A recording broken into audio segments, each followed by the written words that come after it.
ready. Remember, stay professional. Lucia knows what we're talking about. Stay professional. Stay professional.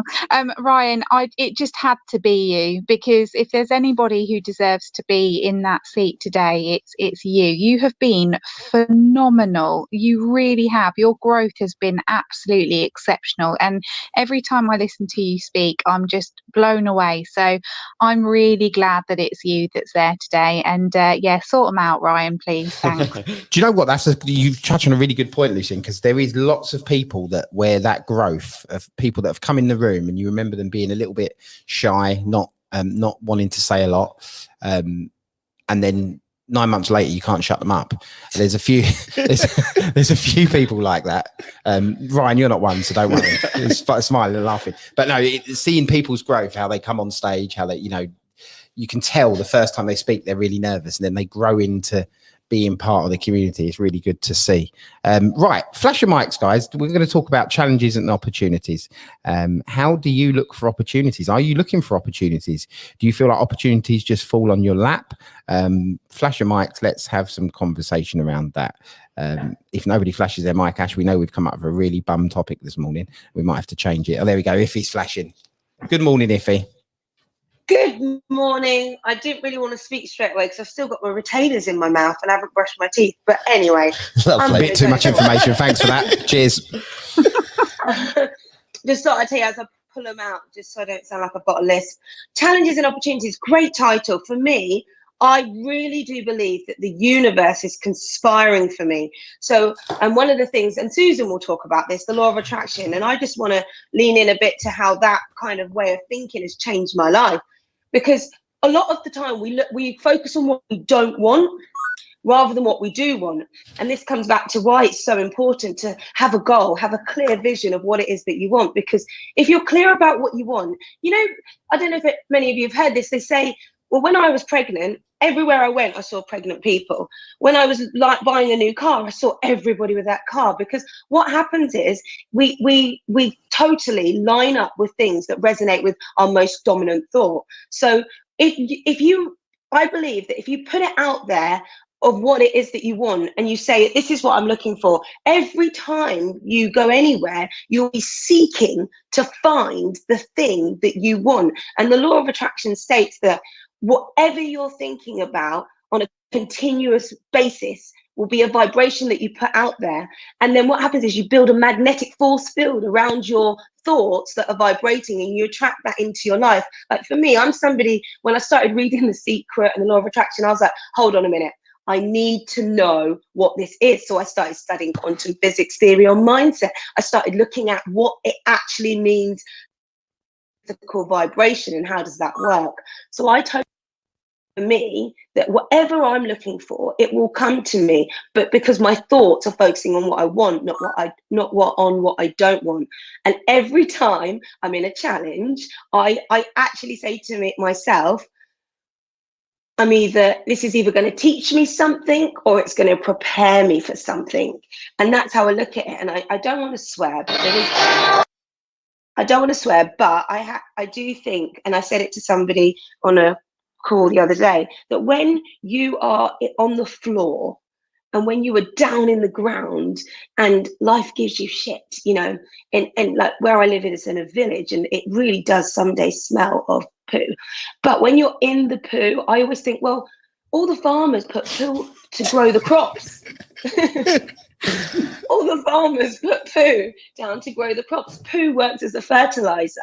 And when I'm in the poo, I think, well, this is going to help me grow.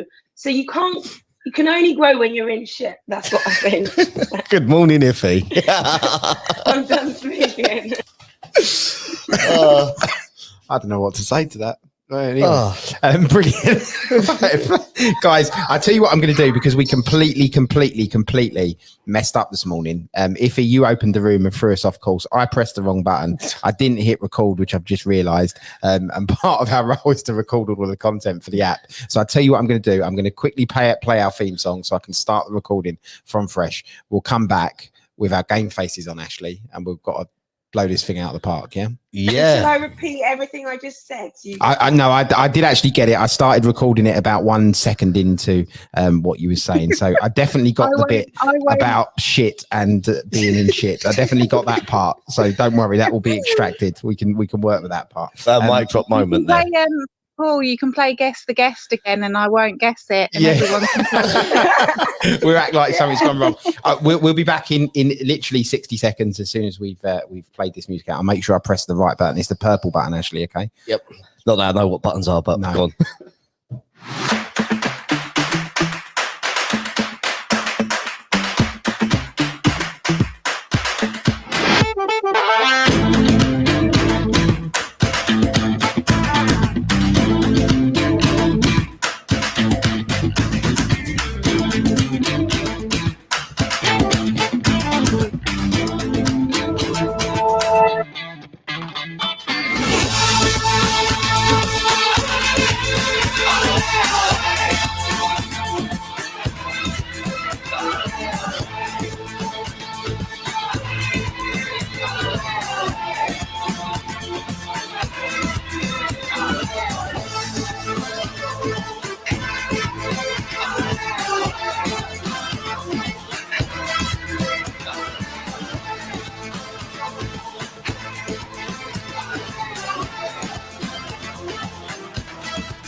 Good morning. We are back. This is Breakfast with Winners, Challenges and Opportunities. And Ashley said to me in that little break, this is long.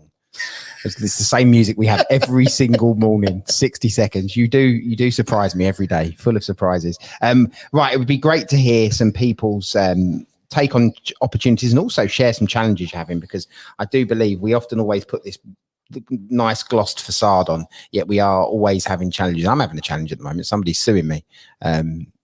Not suing me. An ex-employee is taking me to a tribunal. I'll come on to that later. I have to check he's not listening.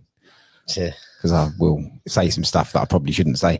Anyway, David, you're flashing, mate. Good morning. How are you? Morning, everyone. Yeah, I'm all right. Today's a funny one. I've got a dampers the mood. I've got a funeral of a friend, but I think when we talk about opportunities, we have an opportunity at every stage, whether good or bad, of what's going on in our lives, the way we're going to perceive it. And there's always something we can take from it. And I'm finding that today. Following up from what Iffy said, not the poo part, not that part, sorry. But it's actually part of our brain. It's called the reticular activating system. And it's basically like a filter. And what it does, it creates a filter based on our beliefs and what our focus is on. And very much when we're thinking about opportunities, when we're caught up in that moment, when we're, whatever our focus is on, we want to buy the yellow car, we see the yellow car and all that stuff, which is great. But in every other area, when the opportunity comes around, the mindset and the way we perceive a problem, whether it's a problem or an opportunity, it really does latch onto that filter. And with the reticular activating system, it's the key component to whether you have the staying power when things get tough. Because when things get tough, which, let's be frank, most of the time, there's stuff that will come our way. The filter that we've got in our mind, that reticular activating system, really is the defining point on the perception that you have about whether you get the solution or not. Yes, I think that makes sense. And the big thing I find at the moment is I'm not into this whole journaling stuff. Tried it, didn't work. I end up creating my own little version of this activity planner, which really keeps my mind aligned because I've worked out what that pathway looks for me. I've worked out what my mind works like. And I think one of the interesting things when we're looking for our opportunities is the second something comes across in our path, it often feels daft to try and find the good in it. The more we build that habit to do it, I've had so many things in the last 5 years. And now I actually when something big happens, I take myself away from it. I'll go for a walk, do my little Beiju strolls in the morning, and I actually spend a good 15, 20 minutes singularly focused on that thing. And I break it down and really think about all the different areas. And every single time that I think this is crap, I don't want to do it, blah, blah, blah. Every time I do it, I find something, even if it's a real grain of sand part of it, that is something that could come good out of it. And the more I latch around that filter, more I put that reticular activating system and focus it onto that small granular thing, within days normally, the problem's actually dissipated. And if the problem hasn't dissipated, the pain more around that problem has, which then gives you that mindset to move forward. I just wanted to share that. Thanks. Brilliant. Thanks, David. I stopped journaling I was journaling for about 3 years constantly, and I stopped for about the last 12 months, I think, something like that, probably. But what I did do was recently is go back and look over the journals, and alongside journaling, what I done was, are you listening to me? You're just looking down at the desk. talking to you. What I do now is I look at so I've gone back and started rereading those journals, but I had at the time a separate notebook that anything that was like a light bulb moment or those sort of knowledge bombs that I would read somewhere or come up with, I'd write in this separate notebook. And I've not touched that for probably 18 months, but I've gone back and started reading it. Wow, it's powerful. Is it like my brainwaves that I get? That you actually love them? Yeah. It could well be, yeah. But no, this is some good stuff. So yeah, some inspiring stuff to go back and does that. Who goes back and rereads their journals? Let's see a flash of mic if anyone does that. You should do that. That is, honestly, it's the first time I've ever done it. I've gone back and started reading my journals from 3 years ago, and it's really, really good, really powerful.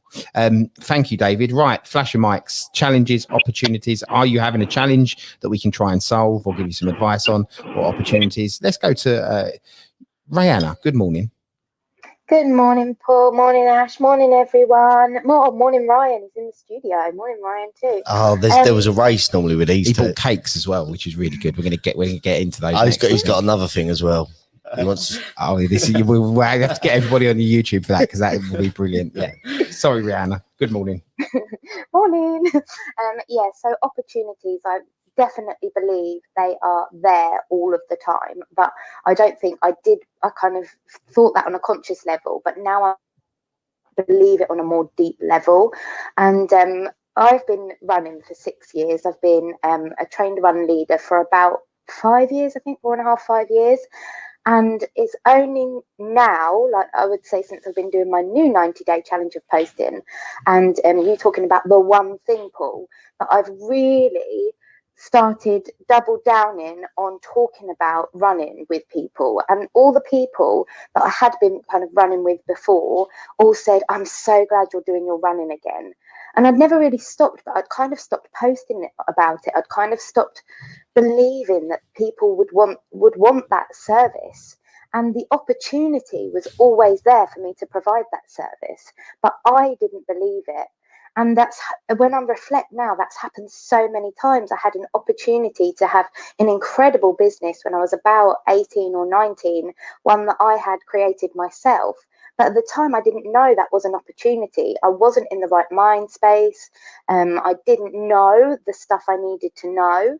And I just didn't know that was an opportunity. So I 100% believe that there are opportunities there all of the time for us, opportunities that are feeding into our right skills. But the challenge is being ready for those opportunities.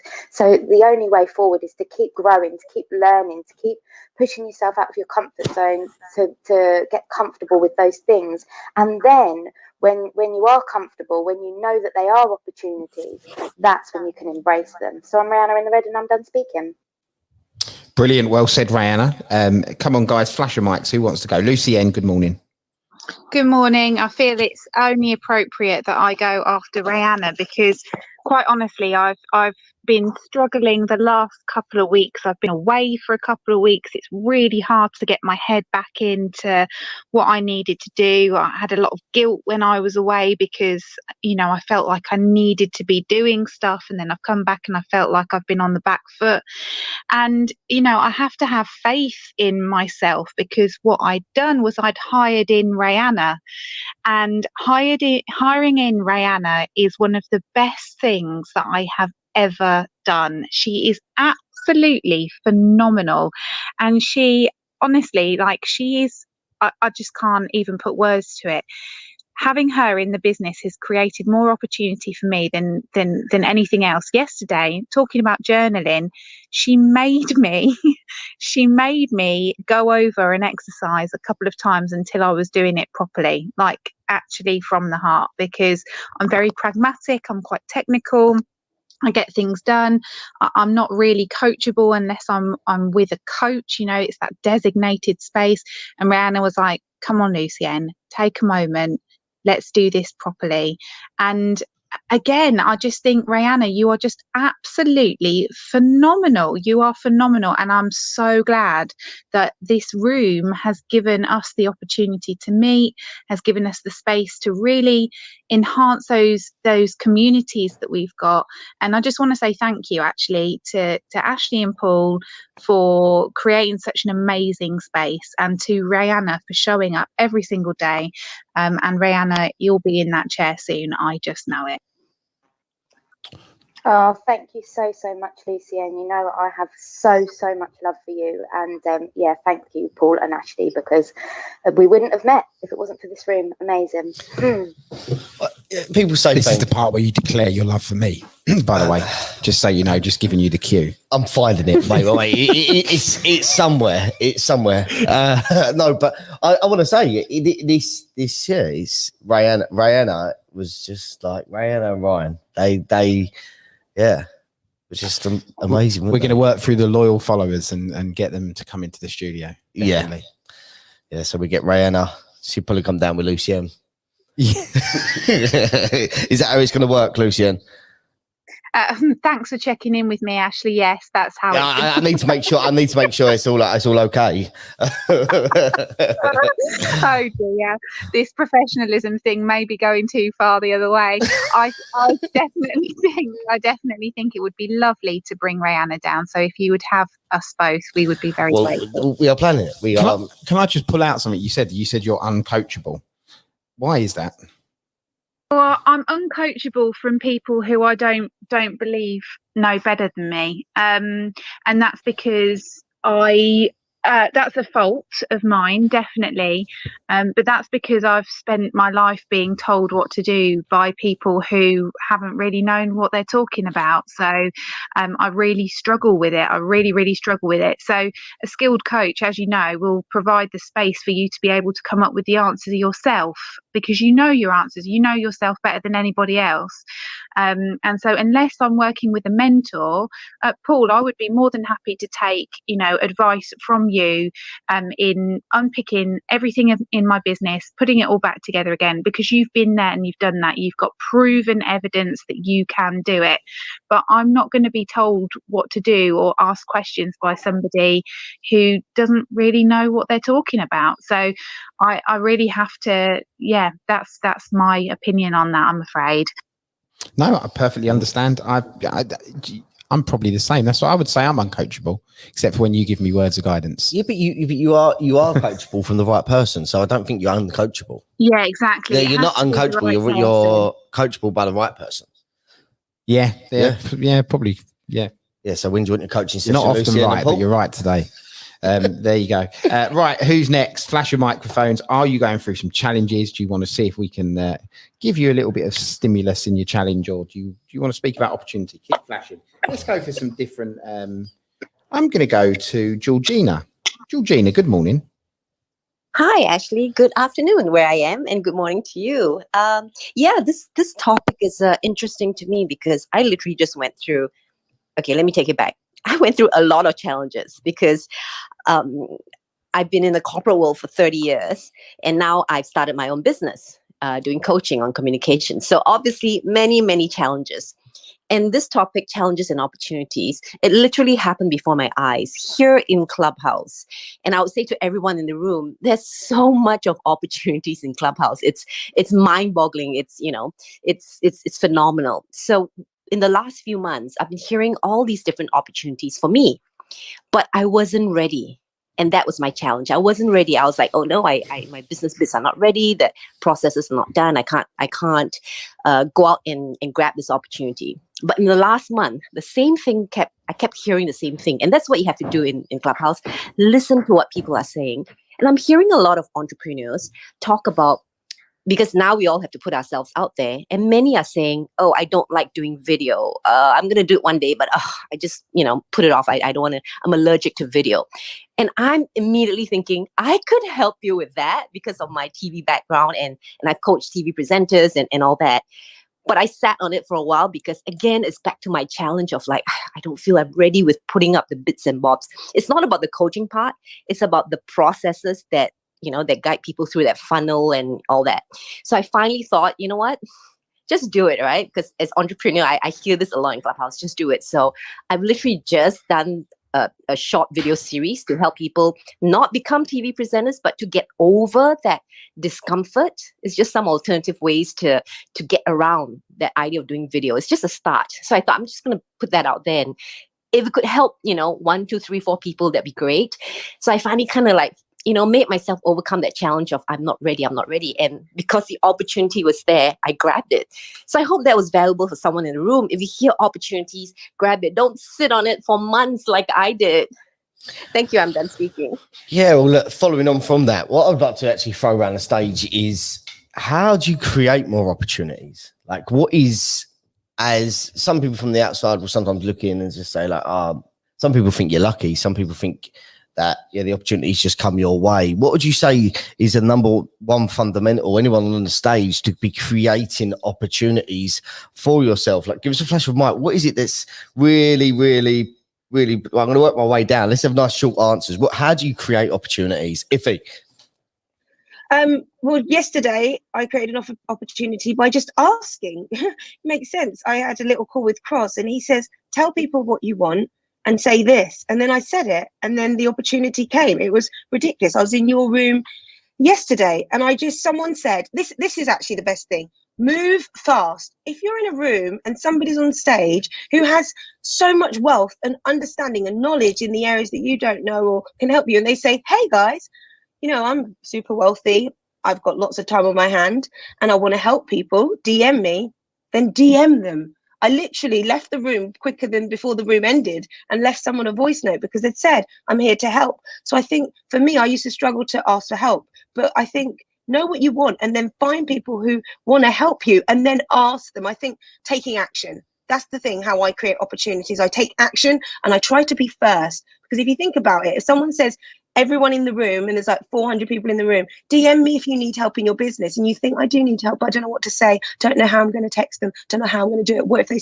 and you overthink it, I literally just go, take action. So my idea of what somebody else said, David, do it now, take action fast. When the window opens of opportunity, literally dive through it as quick as you can and don't worry about how you land. That's what I do, Ash. I'm done speaking.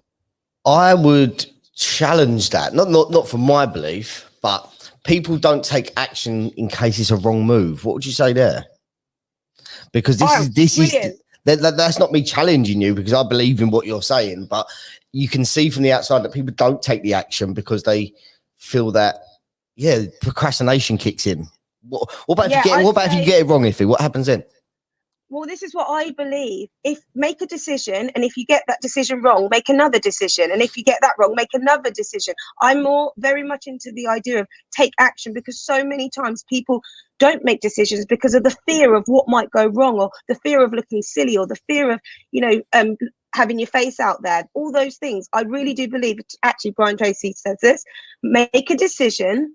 And then if that doesn't work, make another decision. And he also says that the most successful people are making decisions regularly. And yes, it's a bit like, and I'll just round it up, the day that Babe Ruth, the baseball player, broke the world record, he actually swung out more times than he'd ever swung out in his life. So I think that the people who are succeeding are swinging out more, but that's because they're trying harder. And when the ball would come, he'd hit it so hard he'd fall over sometimes. But that was the year that he actually broke the world record. And you can look at people like Michael Jordan, the time he won, he lost the most shots. I think you have to really be in a position when you're like, I'm going to make a decision, and if it doesn't work, I'll make another decision until it works. That would be me, Ash. Done.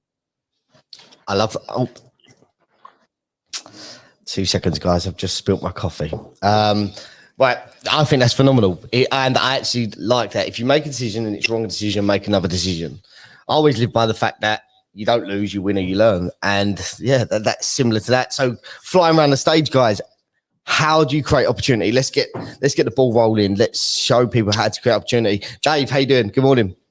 Morning. Yeah, very quickly. I think you've got to be out there in different places. I agree completely with what Iffy says. I think a lot of the time we have that fear that it could go wrong, but the fear of something going wrong it's not even a real thing. Like, it's a hypothetical, and hypothetically it could go right. So if we're going to base it on, we're going to believe that one could go right or one could go wrong, you're better off taking that shot, because that shot that you miss could still open a door up to another shot. And the more shots that we've got, I think a lot of the time people are sat in their house waiting for opportunity literally to come around and knock on the door and be like, hey, we've got a great thing for you here. But actually, if people don't know what you're looking for, if people don't know that you are open to the opportunity, it's naive and almost arrogant of us to think that someone else is going to make the way to us and go, hey, listen, you're amazing. Do you want to do this thing we've got? So we've got to talk more about what we've got, but I think we've got to change our circles.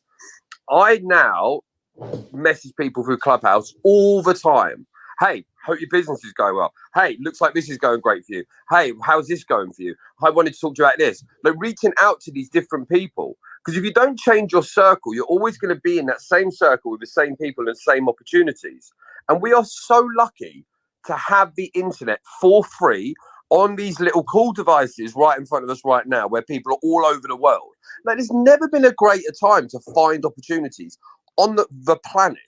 And I think it's more nuts if we don't swing that bat, because there's so many things. Go onto something like matchmaker.fm and that's .fm, not .com, the dating site, and jump on podcasts for free. Like, you've got access to, I think it's 5,000 podcasts. You can just go and find your niche and go and do it. Start reaching out to different groups. I'm starting to do it with like business associations.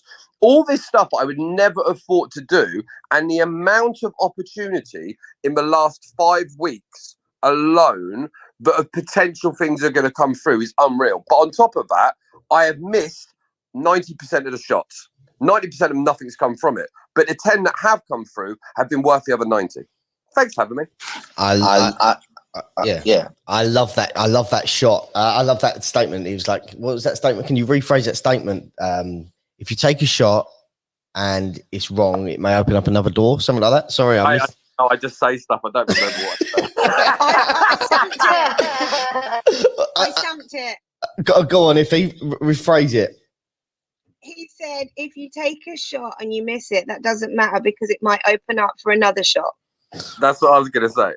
That is what you said. It was there. No, I like that. I think that's good. So, guys, going around the stage, create an opportunity for yourself. Let's rock and roll and love that. What share. do you do? You always ask the question. Give us the answer. Be present. Show up. That is. The opportunities can only come to you if you're there. Because I always got taught, if you can't be seen, you can't be heard, you will be forgot about. And I think if you're there, opportunities will come. If you serve, opportunities will come. And if you they say if you do more than what you get paid for, you'd eventually get paid for more than what you do. So that is, God, you're on fire this morning. That intermittent fasting is working for you, isn't it? Oh, really? Definitely. It really is working for me. Like the intermittent fasting. I don't think I've lost weight yet, but The brain feels sharper. It's on fire. I was used to having a 20-minute kip in midday. That's a sleep for anybody that doesn't know what a kip is. Yep, and it's completely gone. It's completely gone. And that, yeah, a lot of people have said that as well recently. And the thing is, it's just eating clean. I didn't realise the power of it. Everyone loves a cheeky pasty, bacon roll. And Are you doing it together though with Charlotte? Yeah. Okay, well that's easy if you're doing it together. Yeah. Yeah, she's cheated a few times because I've walked in and I've seen an empty Coke can on the side. But she was like, "You didn't tell me I wasn't allowed to drink Coke." But yeah. You strike me as a sort of person, knowing you quite well now. Prior, I think you say no a lot more now because you've got some good friends around you that probably give you some guidance. But you strike me as the sort of person that struggled to say no probably 12 months ago and would have said yes probably one too many times. One too many times. I didn't know what no was. Like I put myself in situations I shouldn't have put myself in by just saying yes. Like, and going above and beyond. And now what I like to do is make sure I say yes to the right situations to make sure I can serve. Like I used to get a lot of people reach out for like help, guidance, like around my local area as well. And I just say, yeah, no worries. Sometimes I'll open up a can of worms, and anyone that's experienced is probably a lot of maybe coaches or consultants on it early on. You give someone some free advice, they go and take it, and then they expect the next bit, and then you're just like so caught up.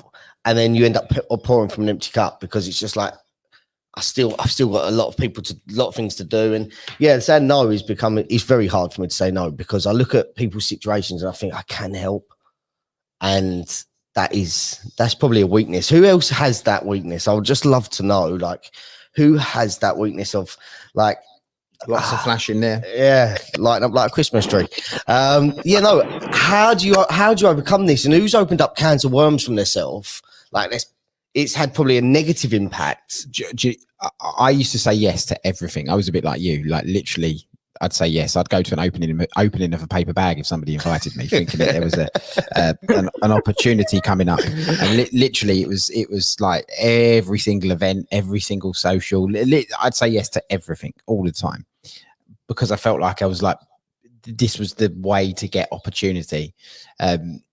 And then now, but a few years later, now what I do, I have just an overarching mission statement. That's my mission that I set myself. I do that every 12 months. So I'll write down what that mission is for the next 12 months. Although Clubhouse did step in and slightly tread on that mission. Realigned it. I had to rewrite it a little bit. But now every single thing, and you've probably witnessed this in real time when I do it, every single thing that comes up in front of me, does it align with that mission statement? Yes or no? And if it's a no, then the answer is a no.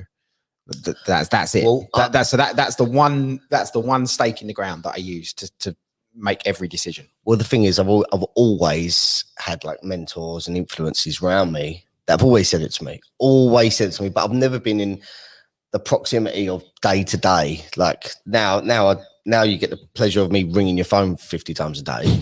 That now I'm starting to witness about like, does it serve? Is there a purpose? Is there a vision? Because now what happens is you can actually be on form because you're doing everything with passion, with the purpose to make sure you deliver. And what happens is you take on things that can drain your energy. And I've noticed that big time now. Early on, when if people know about my business career, like at one stage I had part of a building firm, part of this, part of that, part of this. And literally, like Ashley has told me some of his business ventures, they're brilliant. And they all made money, but like not like anything substantial. And it was just like, I would go and speak to like my mentor at the time, like, I'm doing this. And he's just like, why? Like, why? When you say mentor, was that a paid mentor? Just a friend who yeah. more experienced down the line than you were? Yes. Yeah, okay. Yeah, that's what it was. And it was just like why? Like, and they, in the end, they draw the circle. They draw the circle on two circles on a bit of paper. Some people would have seen them. And where I was just trying to be that person with multiple streams of income, and like when you're looking at someone's chapter 12 and you're only multiple streams of passive income. Well, I was looking at someone's chapter 12 and thinking that's what I need, but I hadn't even done chapter 2. And he drew two circles on a bit of paper, one with loads of arrows going out every angle, not moving nowhere. And then he drew another circle and he was like, look, if you can get all the arrows coming at the top where everything aligns with your vision, purpose, things will move faster. That's what happened. Wow. And then it all changed because I was literally, I've just done this.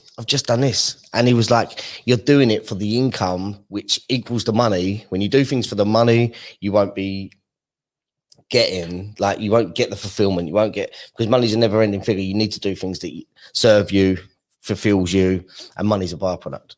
You would be like a coach's dream, by the way, because you're very like, you're like a button, aren't you? You press it and you get immediate action. Like literally there's no halfway. It's like, do this and you do it in bucket load straight away, immediately, all in. Yeah. Anyway, we're waffling a little bit here, guys. Flash your microphones. Opportunities and challenges.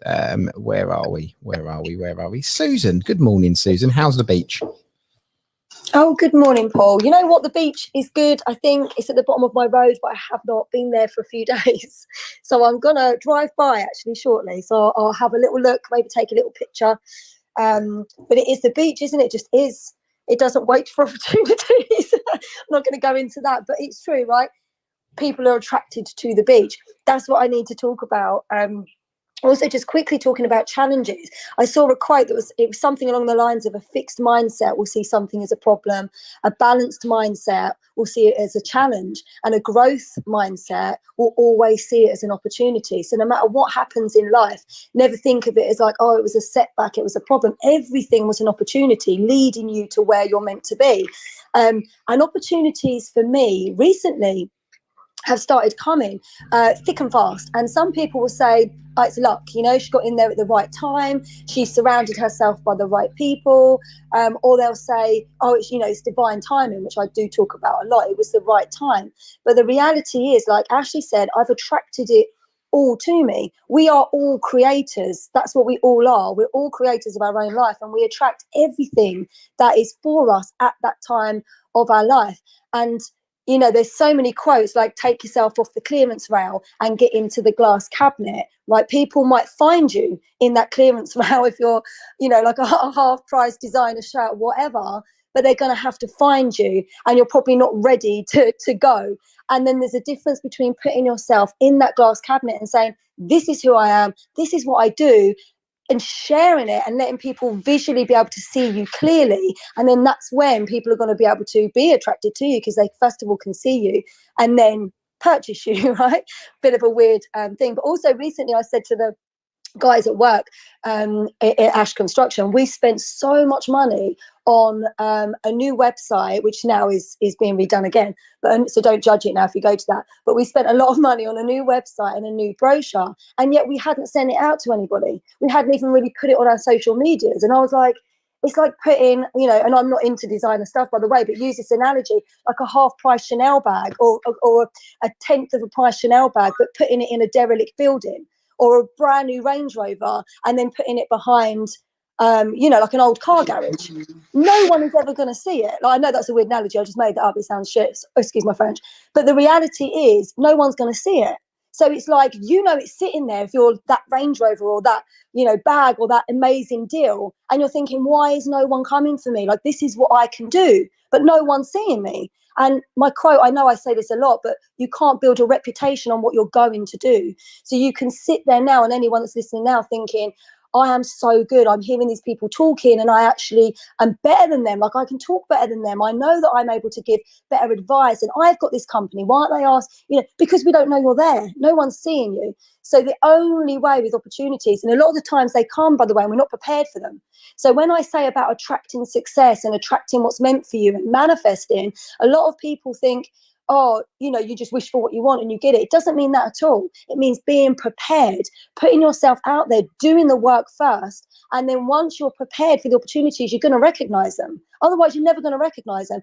Opportunities come for us every day, but we're not prepared for them, so we don't see them. Or the fear, like people have spoke about, the fear stops us. But once we're prepared, we've already done the work, we're aligned with it, we feel ready, which is the key thing, they're just going to come for you. You're just going to attract them. And that is the key to recognizing them and then being ready to go for them. So I hope that makes sense.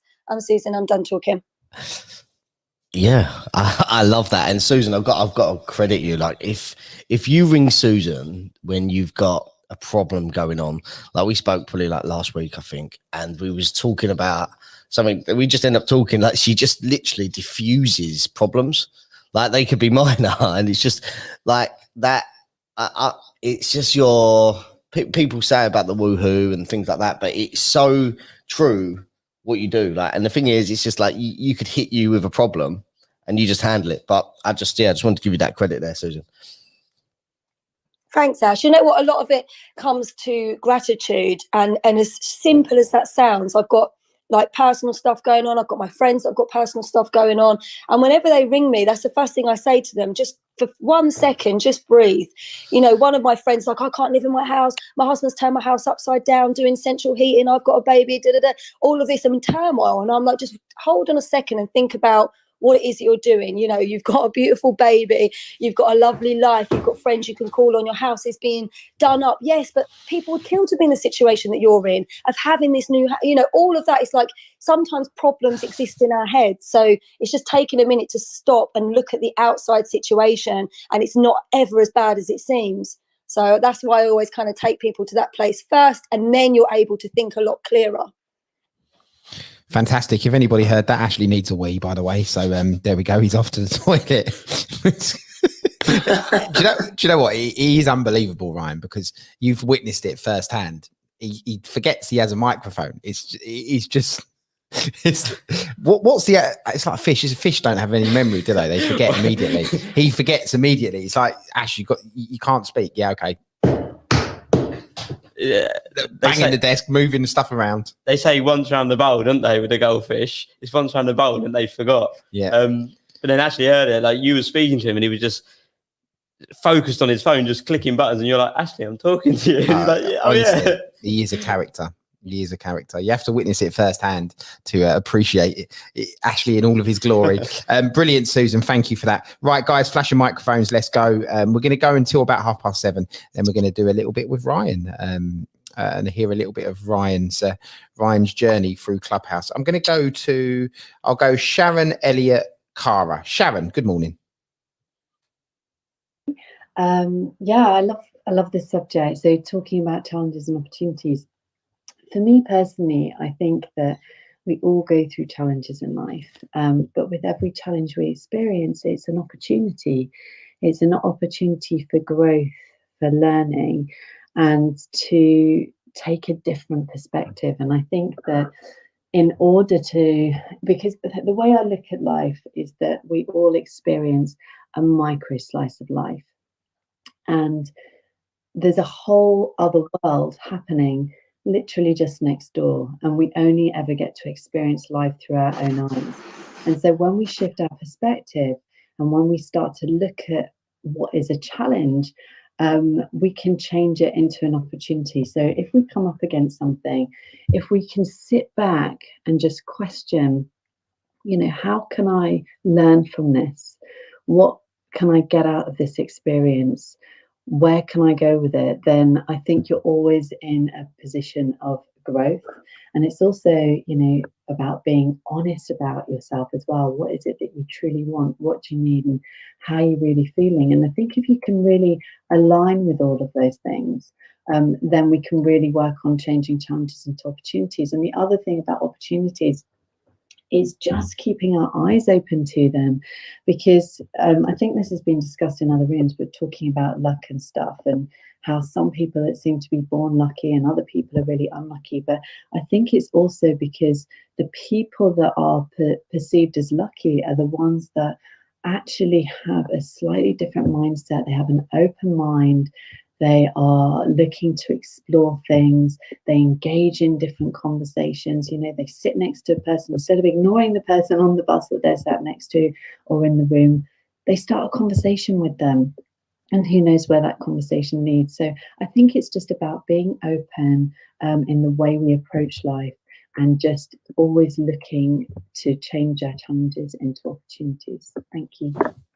Fantastic. Thank you, Sharon. Elliot, going to come to you quickly. Try to move through as many people as you can. Hi, Paul. Hi, everybody. Morning, winners. Yeah, I actually love what Sharon said then. That's so very true. It's almost like she was talking about me. It's something that I talked about quite a lot recently, is, you know, overcoming adversity, overcoming challenges and things like that. And it's actually, I think, possibly one of my superpowers is actually getting to that point where you get to that fight or flight mode to overcome the challenges. And if many of us look at our lives and our business journeys as creative entrepreneurs, as maybe even entrepreneurs with ADHD or neurodiverse as well, I'm definitely sitting myself in that bracket now, and happy to do that. More than happy to do that, because I've realised it thanks to everybody here on Clubhouse, and realising that we're all very similar in some ways, or many of us are. We actually throw that spanner in the works because we need to have those challenges. If we're not being challenged, I don't say get bored, because I never get bored. I don't think I've ever been bored in my entire life. But we throw a spanner in the works. We want to have a challenge. We need to overcome that challenge. We need something to challenge us. And if we don't have something to challenge us, it's like, well, what's the point of this? So if things become too easy, we'll find a way of making it difficult, or putting ourselves in a position, or our business in a position, so that we get a challenge. And that's not just so that we can overcome it, but I believe that's so that we can help others to overcome it as well. And I think that's why we're going to do it. So I know you want to move along and get a few people answered before you move to Ryan, and I don't want to hog the stage. I can ramble a little bit, but I definitely wanted to add that in. And I love what Sharon said. Elliot Brown, London town, orange background. I love it this morning. I don't know if everyone seems to be on fire this morning, or the mic drop moments. We log mic drop moments, and I just think it's just gone back to back to back to back. Everyone's dropping a golden gem this morning. So yeah, thank you for the share, Elliot. And I think you're so right there. If you're not getting challenged, then I don't think you're growing at all. Like, I think it's inevitable for growth. It's 100% that way. Yeah. Were you looking at me for a response? No, I was just looking at you, and you was looking down at the buttons, mate. And I was just waiting for you to respond. No, do you know what? I have 7 laws that there's a great book by I told Ryan about it, actually, funny enough. Did you read it? Benson. There we go. Yeah, 7 Read it Laws twice. of Wealth by Benson. I bet not many people have. Oh, I don't know that one. No, I I bet don't. many people haven't, actually. Audio. Flash your mics if you've read the 7 Laws of Wealth by Benson. No. Ooh. Do you know what? Right, it's fantastic. I'll tell you why. He goes around and he interviews, I think it's 500, I'm not sure, but it's hundreds of uber successful wealthy people. There was a criteria he put on it, like the top 100 or top 500 wealthiest people by a certain index in the world or something like that. But anyway, he goes around and he collates 7 principles or law. He calls it laws, but effectively it's 7 principles that are similar in all of them, and then goes into detail about it. And it's I'll go into what they are in a little while, but it certainly, I read that book probably 5 years ago, and along with that mission statement, everything else I do relates around those 7 laws. So my whole outlook to business is those 7 laws. I don't think I've ever told you about them though. No, I've not even heard of the book. No, it's really good. It's on Audible, so you can listen to it, which is really good. And it's read by Ben Benson himself. He's actually okay. I think he runs a hedge fund now, but it's really good. I'll share what those laws are in a little while. Cara, we was going to come to you next. I've just bought it. Yeah, really good. Cara, coming to you. Hi everyone. Thanks for all the shares so far and for this brilliant topic. Some of the things I was going to say have been said. Yeah, I just believe that when difficult things happen, you have to really see the positive in it and just think, how can I grow from this? And why? Quite often when things end, it means that there's something better for you. So, if a relationship ends or you lose your job, is it because there's a better relationship for you, one that's more suitable, or a job that's more suitable? Is it time to start your own business? I think it's really time to reflect on, what you actually want and why whatever it was wasn't working for you. So I definitely think we need to change the mindset. When something bad happens, we kind of think, just feel down and low and why has that happened to me? But change that mindset to think, okay, what can I grow from this and what can I learn from this? And that's definitely helped me in my life. All the difficult things that have happened, every single time something better has come of it. I think sometimes also when we attract the same things, it's because we're not recognizing the opportunity for change. So sometimes we might have repeating patterns, like, the same sort of relationships, or perhaps stuck in the same kind of jobs or the same job or that sort of thing. And if things are just staying the same or repeating, it means that we're not recognizing the opportunity for growth. So we need to look at, why does that keep happening, and kind of, explore that and look at where we can change things to make things better. And I think people also don't recognize sometimes that it's not just, sometimes people work really hard, like in work, but they don't recognize that a lot of it's about growth in a personal way. So actually, working on ourselves and what our limiting beliefs are, what the things holding us back. Fear is a lot of it. I know when we moved to Australia, the amount of people that said, "Oh, you're so lucky, you're so lucky." Everybody we spoke to said, "Oh, you're so lucky, you're so lucky." And I was like, it was not luck. We worked really hard to get the visas. We spent a lot of money on it. We've rearranged our whole lives. We've moved away from our whole family. It was really scary. you know, we put ourselves out there and created the opportunity, and starting a new life isn't easy. So, you know, I believe that you do make your own luck. And I think it's just about putting yourself out there, you know, really having a vision about what you want. But instead of thinking, oh, I'd like that, but yeah, I couldn't do it, you know, just think about what you want and then think, right, how can I make that happen? Yeah, so I think that's probably just about what I want to share. Thanks. Yeah, no, great. Basically, yeah, what I sort of got from that is I was just Googling the correct term. It's like insanity, doing the same thing over and over again, expecting a different result. And yeah, it's putting yourself out there. So thank you for your share there, Cara.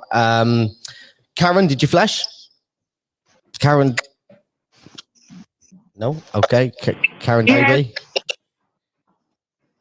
Are you there? Is it me? It's you. It's you. Morning. Beautiful, beautiful people. Actually, I think this program needs to go TV. So I'm looking for that challenge and that opportunity. But what I really wanted to share. You do not need Ashley Shipman on TV. You and James have already been compared to Ant and Dec, haven't you? Yeah. Okay, so guys, what I really wanted to share is this.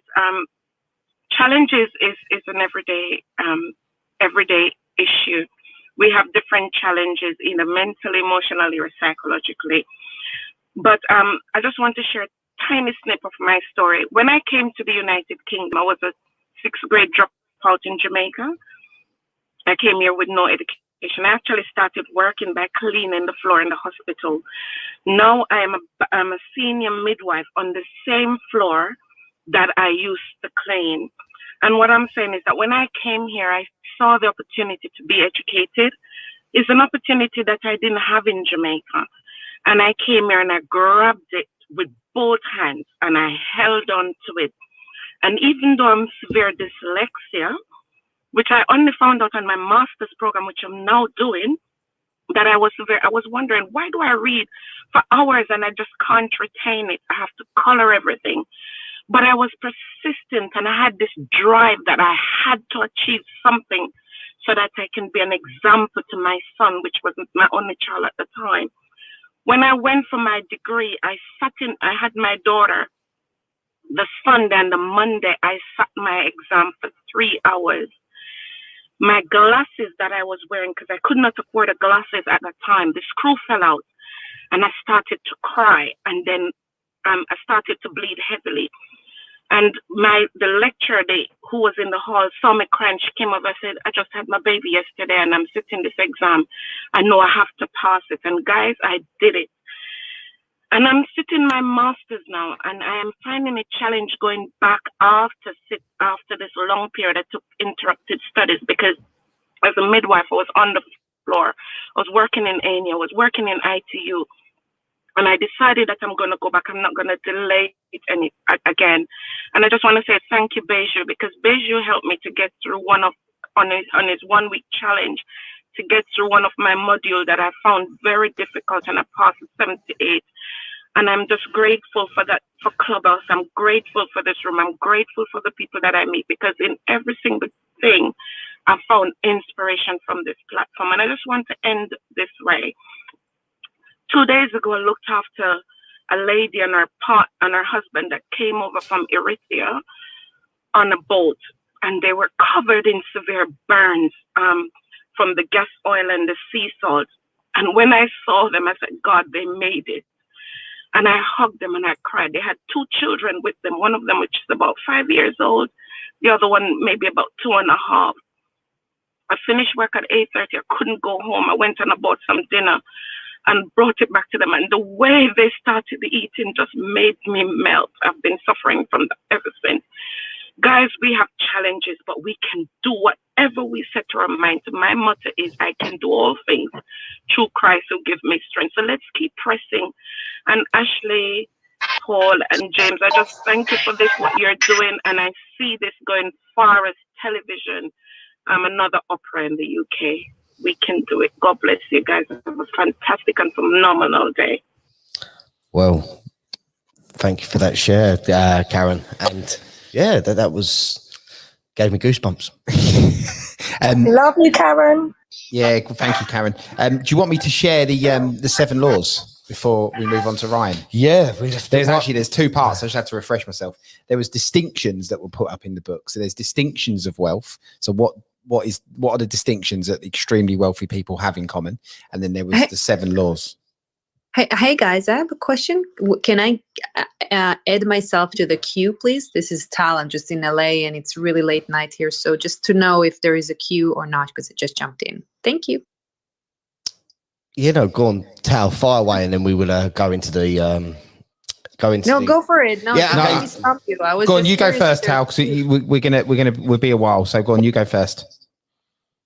All right. I just wanted to speak on the topic, and I wanted to tell the lady who was just speaking. I don't know what was her name.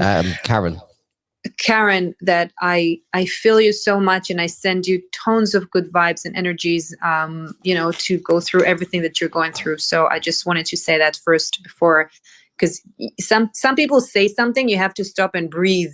Breathe it in, everything that they said before we move forward. So I had to say that. And I don't know what was said here before, but for me as a business owner, as a mom, as someone who has been relocated so many times, even got divorced twice, and have my current husband with a baby and a family that I built. But I've been through so many challenges in my life, and I'm sure everyone has.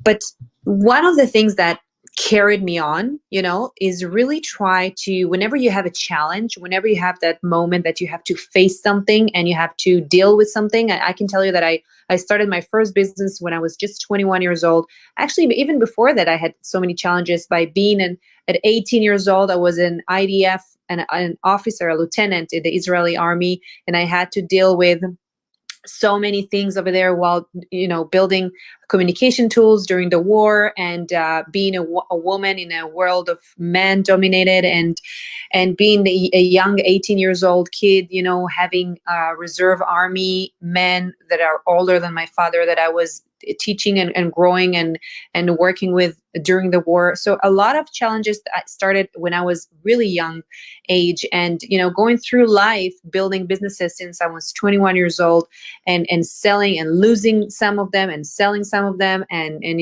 falling on my face and getting up again and again.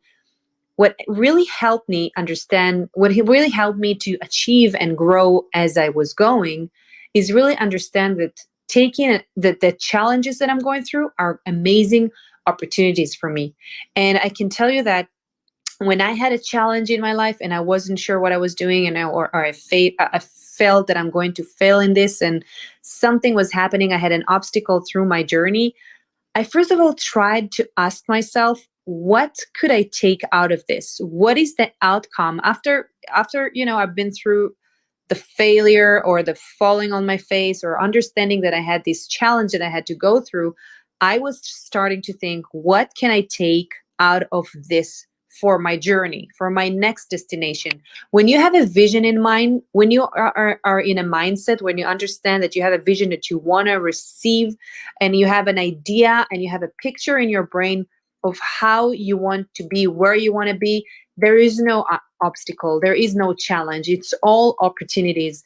At the end of the day, every challenge that we have, it's all in our brain, it's all in our mind, to understand that we can make it an opportunity for everyone. You only need to focus on what you can control and what you can't.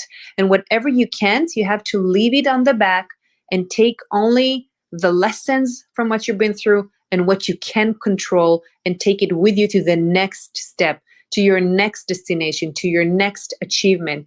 And by, falling on my face and having all those challenges and going through obstacles and climbing all those steps, through my journey, I was able to connect the dots and take all those experiences in my life since I was very young, and I'm talking about 20 years ago, I'm that old, and really implement them into my life each and every day, from the beginning, and having, my business today that is growing and flowing. I have 10 employees and above 65 clients, and we're growing all the time. But I didn't have it at the beginning, but I was able to really manage getting to where I am, and it is by taking those challenges and make them an opportunity for me, taking those lessons with me. And every opportunity, every challenge gave me so much experience, was such an amazing school for me, that I was able to take it all with me and go with that to my next step, to my next goal. So whenever you guys have a vision in mind, when you set your mind to a goal, when you know where you want to be, and doesn't mean that you know what you want to do. It doesn't mean that, because life is changing. I have changed so many times. I had businesses, I have sold, I lost, I closed, I opened, I changed so many times, but that's okay, because in my brain, I know where I want to be as a person. I want to be free. I want to have X, Y, Z, I want to have a cash flow. I want to be happy. I want to be healthy. And when you have that as a mindset, that's where you're going to reach. It doesn't matter what you do, where you are in life, what stage you are. Just take those experiences and implement them in your current life, in your current point where you are, and you will strive and fly up. So that will be my share for today. Now you can start your whatever you wanted to share that's going to be long. The mic is back to you. Thank you. Thank you very much, Tal, for your share. It's always inspiring hearing some of the stuff that you've took from your journey. But yeah, just before we move forward, I didn't realise it was Victoria's birthday. Happy birthday! You not got a theme tune? Birthday to you, Yeah, everyone. Oh no, this is not going well. To you. Happy birthday. Come on, everyone. Dear Happy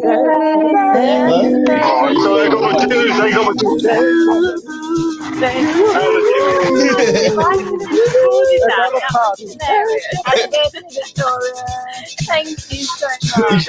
All we needed was Beijing to unmic in his nightclub in the morning.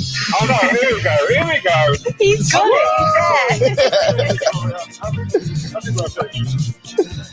The only thing with this song is it takes a real while for the words to come in. Oh, thank you guys. What's it like being 21, Victoria? Oh my god, I wish I was 21 again. Actually, I don't wish I was 21 again, because I've learned so much since being 21. I think you do. When you're 21, you think you're really old, and then you get to my age.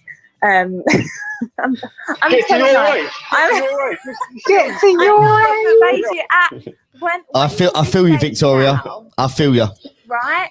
A few milestones in your life. Like obviously next year I'll be 30, and each kind of milestone you get up to, you think, oh God, I'm getting older.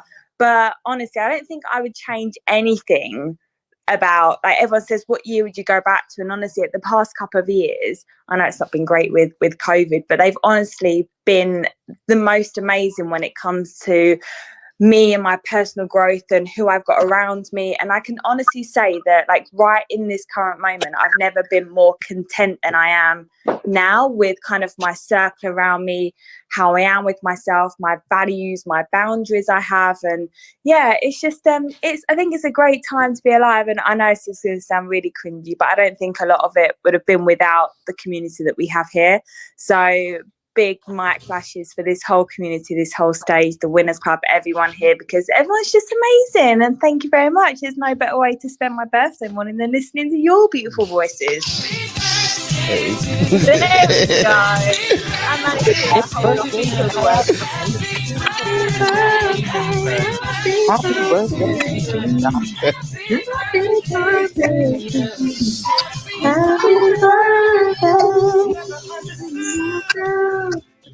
There we go.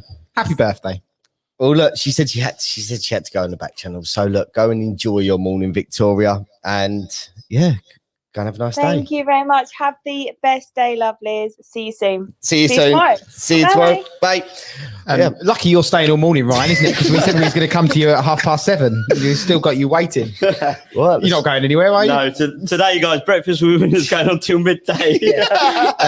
I am going to say them 7 laws of wealth because I think they're important, and the distinctions of wealth, because this sort of goes back to the money management part. But I think, right, get a pen, people, and write these down if you can.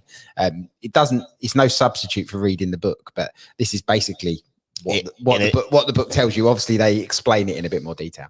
But the 8 distinctions of wealth. Okay, here we go. You writing these down, Ashley? I'll WhatsApp you. Yeah. Number one, income. Bye, darling. Oh, bye, darling. Who's calling? Bye, darling. That wasn't number one, by the way. Number one, income will not make you wealthy. Right? Number one. Number two, you need to own equity in a series of transactions. When you read the book, that's quite powerful, that one, but read the book. Saving money will not make you wealthy. Number three. Number four. Sorry.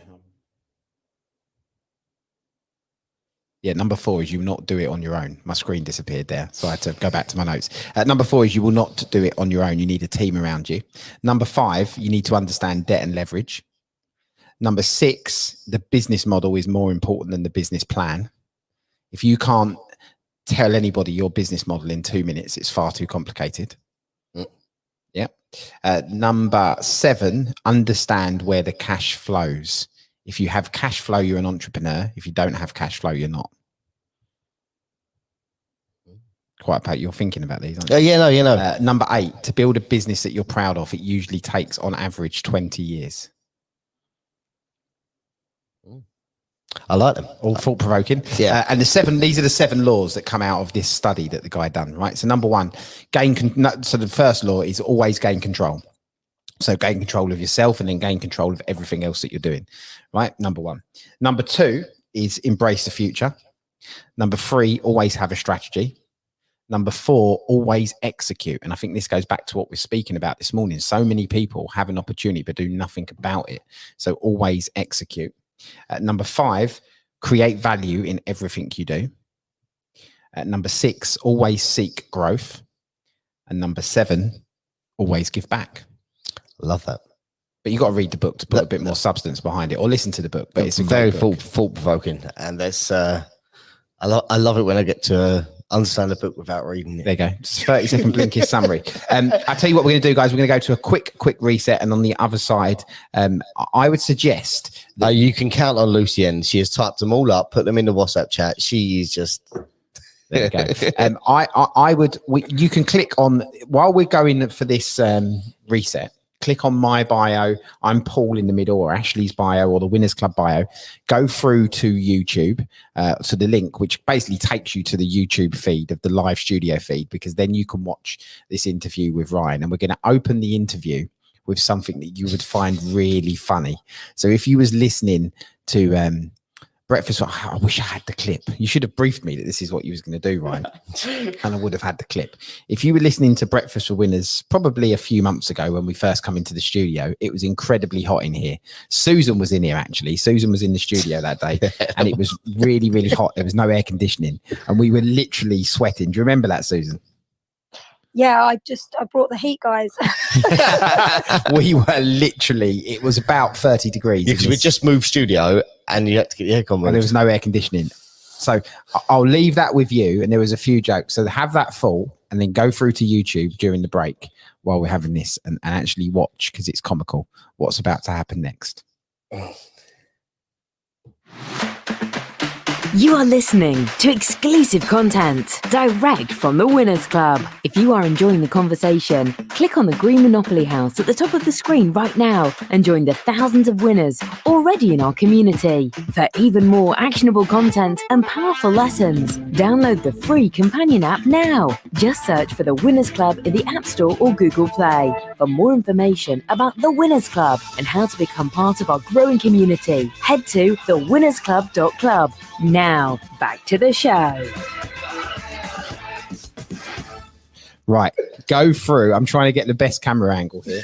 Go through to watch the light. There we go. Ryan Nurse is in the studio and he has bought a fan to fan Ashley. He is fanning Ashley as we speak. You've got to see it. I'm feeding him grapes at the same time. You've got to see it. There we go. That's quite a good camera angle that we got there. Oh, brilliant. I need to get a photo of this. Hold on. Ashley, eat the grapes. There we go. Eat the grapes, Ashley. That's it. I've got a photo for Instagram. Usually our Instagrammer, James, is not here. I've got a photo. When you got out of the car, he was like, I've got something for you. Where did you get that? Can I just ask, what is that? Did you go to a fancy dress party as a... It's real. That is real. What is it? A real fan? No, it's of a real What tree. did you do? Drive along and see it on someone's front garden. and thought No. But they don't have those trees where you live, do they? I know someone that's got one of them trees in their back garden. I need one. Anyway, it's good to have. Now with the missing frond. Yeah. Does he know you've taken it, your friend? Yeah. Because I would imagine that was the biggest delay. Yeah. In fairness, I was going to make it something funny, because I was up well early. I was up at almost 10 to 4, I think, this morning. So I was going to say, I got pulled over by the police because I. Was that out of necessity or excitement to be here? Excitement, yeah. Okay. No, I picked that up last night from my parents' friends, and they got quite a big garden, and they got some big trees. So I thought I'll go get a fan from them. So when I got my mum to call their friend yesterday, and my mum said to them, "Oh, Ryan wants one of the leaves off your big tree," and they went to my mum. The lady said to my mum, "Are you on drugs?" And my mum went, "No." Did they ask what's she going to do with it? What's he going to do with the leaf in the big tree?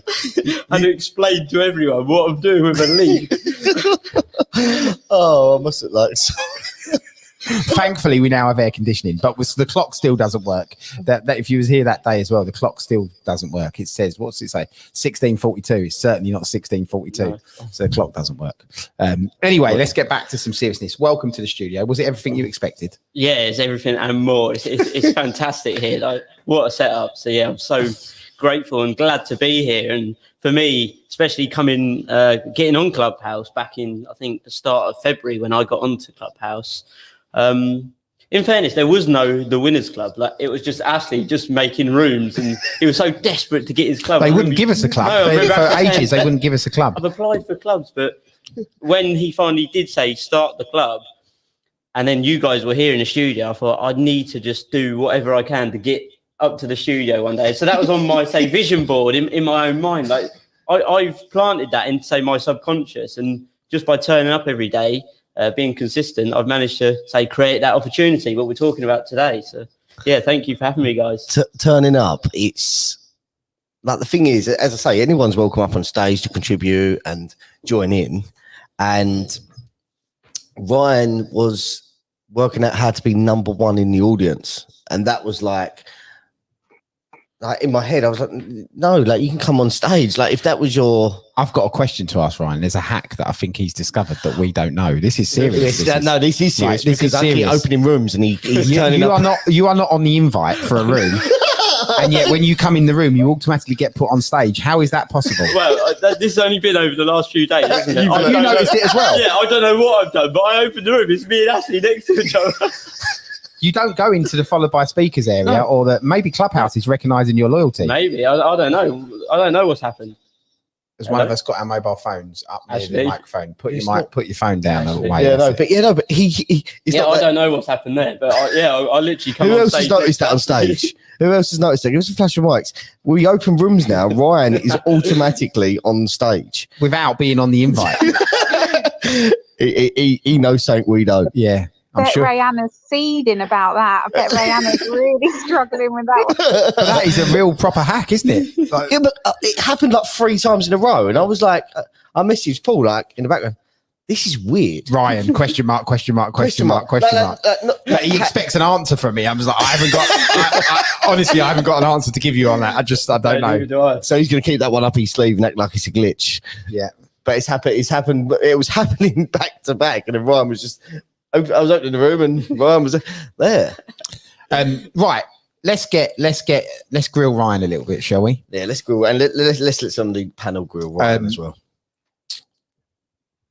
Is there any questions we shouldn't ask you, by the way? No, go ahead. I'm an open book. Yeah, right. Okay. Here we go. I'd love to know. You speak about a traumatic brain injury, and it's part of the driver that drives you. But I don't think I've ever heard you tell the story of what happened. Yeah, so I can go ahead. Again, I could be here for probably 24 hours, but I'm not. So basically, some of you guys have heard my story before, but some of you haven't. So I'll try and keep it as short as I possibly can, just the brain injury side of it. So this story is literally how, say, our most profound periods of pain can also turn out to be our greatest gifts of growth. Because I honestly believe that adversity can quite often turn out to be a blessing in disguise.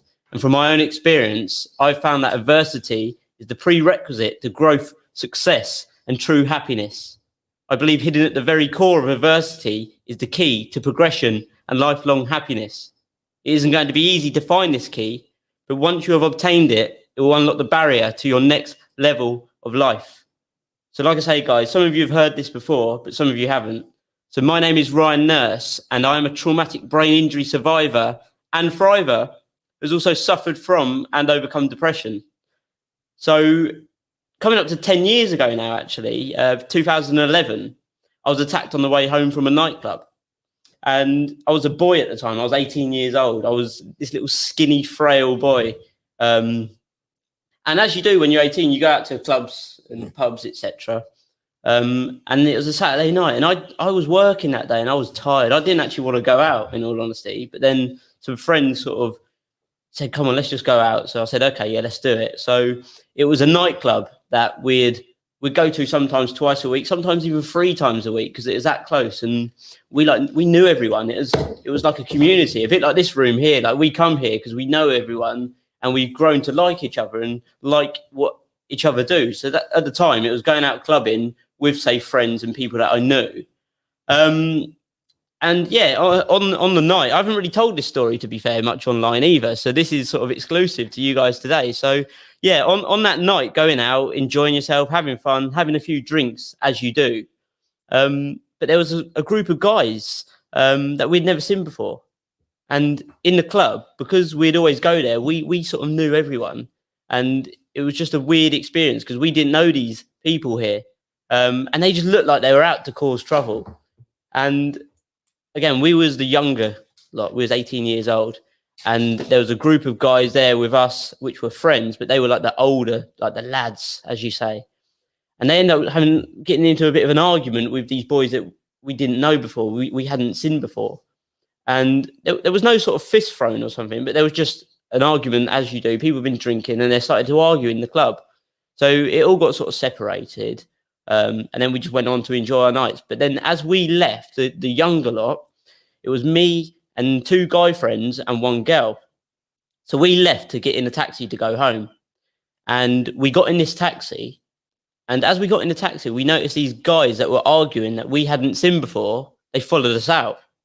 So we was like, what, are they going to beat us up or something? So we got in this taxi, and next thing you know, they pulled us out of this taxi, literally forced us out to get out. They were saying, "No, we've booked this."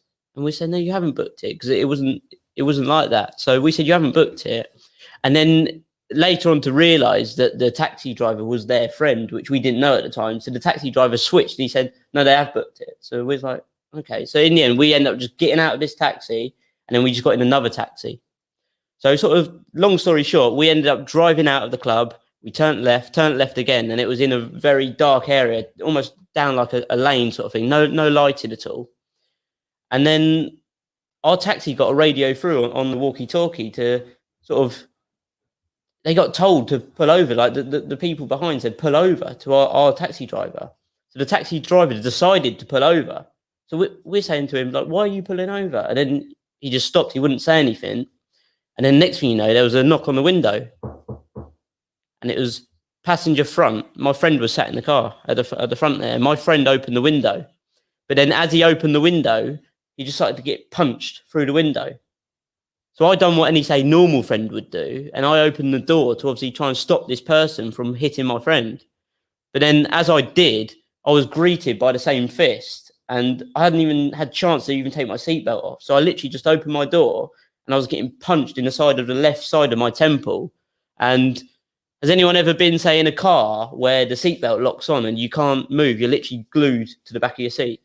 So I'm sat there, 18-year-old young boy, and there's a man literally stood there punching my head in. And every time that I fell down, I couldn't, because I was glued to the back of my seat. And all I was thinking is, you need to unlock that belt. Ryan, just get the belt undone. I was scared. I was petrified. I was worried. I was nervous. And I was just focused so much on just getting this belt undone. But every time I tried to, I was just getting punched and punched and punched. It's like a machine gun to my head. I finally managed to get the belt undone. I got out the driver's rear door and I run down the side road. And for whatever reason, I never once thought about calling the police or calling an ambulance because my head was just throbbing. It was spinning. And I just called a friend. I knew one of my friends was driving around with both of them, like two friends. They were driving around in a car, and I thought they'll come and drop me home. So I called them up, and they picked me up. And then as we literally drove out the road, it was all finished anyway. It had all stopped. So I was just thinking, I just need to get home, like to the safety of my home. And the whole way back, my head was so heavy. It was like this gyroscopic feeling. I just remember like my head was spinning. And my friend kept saying to me, Ryan, do you want me to take you to hospital? But I thought, no, because I'd been drinking that night and I've been like beaten really, I'll be fine in the morning. However, that wasn't the case. Like I remember the very last thing that I literally remember was getting out of that car outside my parents' house, walking up to the front door and put my hand on the handle. And then now I can only talk to you from my parents' perspective or point of view, because apparently I went in, as I always done on a Saturday or early hours Sunday morning, and I took my clothes off, I folded them up, and I got into bed. But then I started to vomit, like jet black vomit. So my mum obviously come running in, and they were like, "What's going on? Like, what's happened to Ryan?" But your dads, as your dads do, my dad was just like, "No, he's drunk way too much. He's been drinking Sambuca shots, like making up this story in his head, sort of thing." And I don't drink that sort of stuff anyway. So yeah, I was vomiting very like sort of violently, like almost projectile vomit. And again, like we're not a rich family. Grew up, me and two of my brothers slept in the same room. Like so, there was three of us in one room, and my older brother, I don't know where he was. He was never around anyway. He was always out doing stuff. But my younger brother, who was, I'm saying, about 9 or 10 years old, witnessed this. Obviously, me vomiting. But then, luckily, my older brother, wherever he was, got a text from a friend of ours saying, "Is Ryan okay? Like they've had they've been beaten up." So my brother soon called my parents to say, like, "Ryan's been beaten up. Is he okay?" So that was like alarm bells. And they obviously called the paramedics. And then my mum and dad literally said it was like all hell broke loose. They come flying in. They were walkie-talkies going off. There was sirens. There was beeping. And they got me on a stretcher, just rushed me down into the ambulance, and then carted me off to hospital. My mum followed sort of in pursuit in a separate ambulance. And my dad obviously had to stay at home with my siblings. And I went to the local hospital where they went straight in to sort of find out what was going on. And my mum was just sat in the waiting room, sort of trying to figure out what had happened, because they didn't know, because there was no, say, signs of trauma or anything. There was no blood or bruising. They were very confused. And then my mum was waiting there asking for answers, and they wouldn't tell her because they wasn't too sure. And at one point in the hospital, my mum heard what she believed to be my voice. So she just got up and started following that voice down the corridor. And then she went into the room where the voice was coming from. But then it didn't turn out it was me. So she was like all happy, but then suddenly just dropped straight back down because it wasn't me. Then she sat there for probably, say, another half an hour on her own. Obviously, all these emotions flooding through her body because she didn't know what was going on. And then the specialists or the doctors come out and said, "Look, we've prepared Ryan and we're going to take him via air ambulance to John Radcliffe Hospital for an emergency brain operation." My mum was like, "What is going on? Like, what?" And they wouldn't tell her anything still.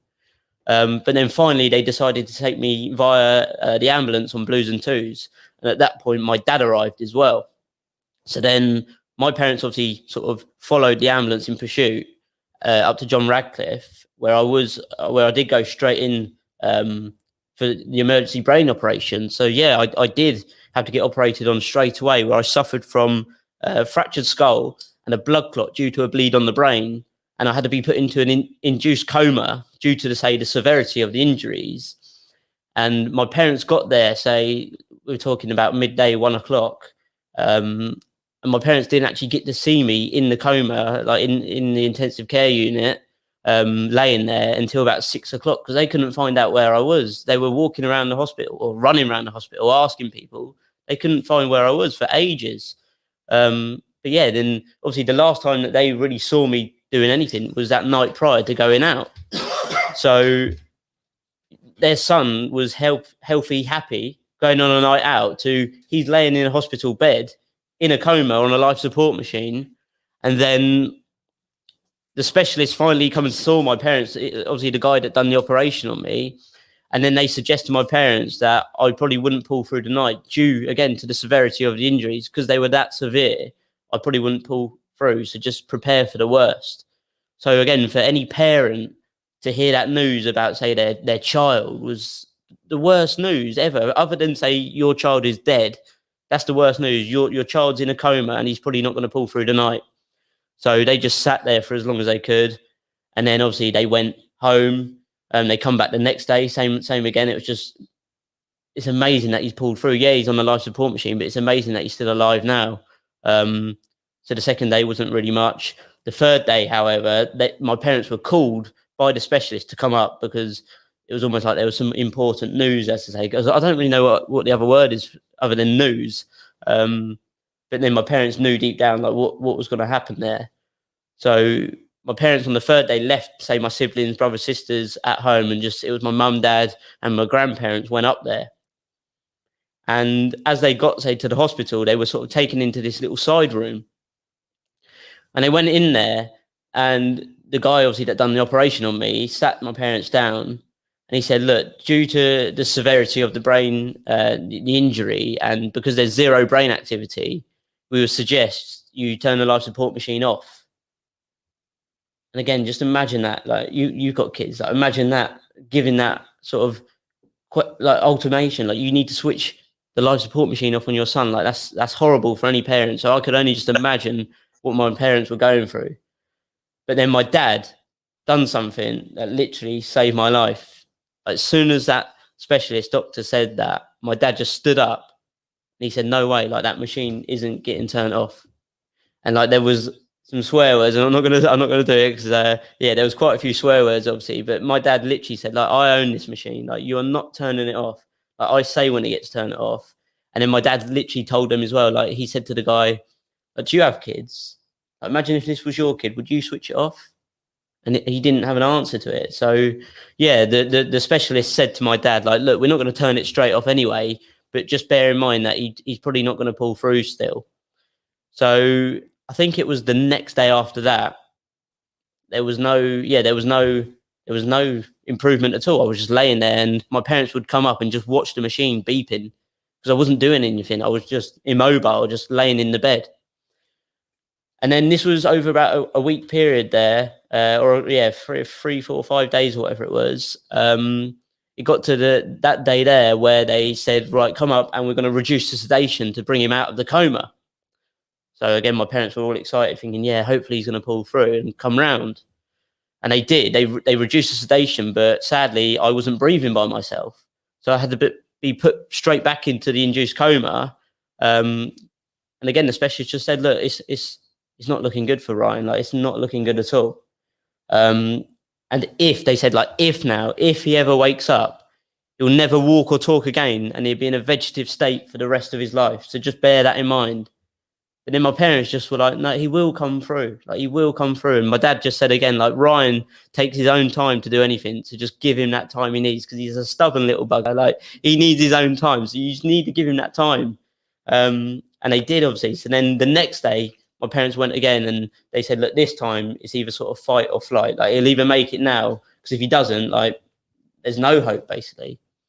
So my parents went up there, fingers crossed and all that, as you do, and just putting out good energy. And like, deep down, my parents like knew that I would pull through. They knew, like, I'm determined, I'm strong, and they just knew deep down inside of them that I would pull through. And yeah, on that next day there, they come up, they reduced the sedation.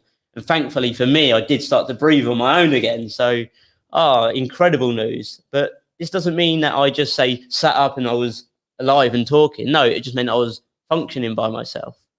And again, the doctors said, like, bearing in mind, he probably still will never wake up from this. But yeah, my parents just kept up that hope. And then over the next few days, there was, say, minimal movement. I might say twitch a toe or move a finger, etc. But the doctor was saying this doesn't mean anything yet. And then one day my nan was there, and my nan's got quite a sort of stern voice. And like, when you go down to your nan's house, like, you never misbehave or you get a smack bum sort of thing. So my nan was there one day, and I was obviously laying there unconscious. And she leant down and she whispered in my right ear there, Ryan, open your eyes. And apparently I was just laying there, and I just went, and one eye opened up, and I just stared at her. And my parents were just cheering. They were like so excited. They run and told one of the doctors, and the doctor just sort of dismissed all the excitement and just said, like, no, this is just electrical impulses. This is what happens. Like, this doesn't mean he's going to wake up. But my parents knew that I was alive. And again, over the next few days, they were beginning to ask me questions where I might slowly nod my head or shake my head. They might say, do you own a car or do you own a motorbike? And I'll either nod or shake my head.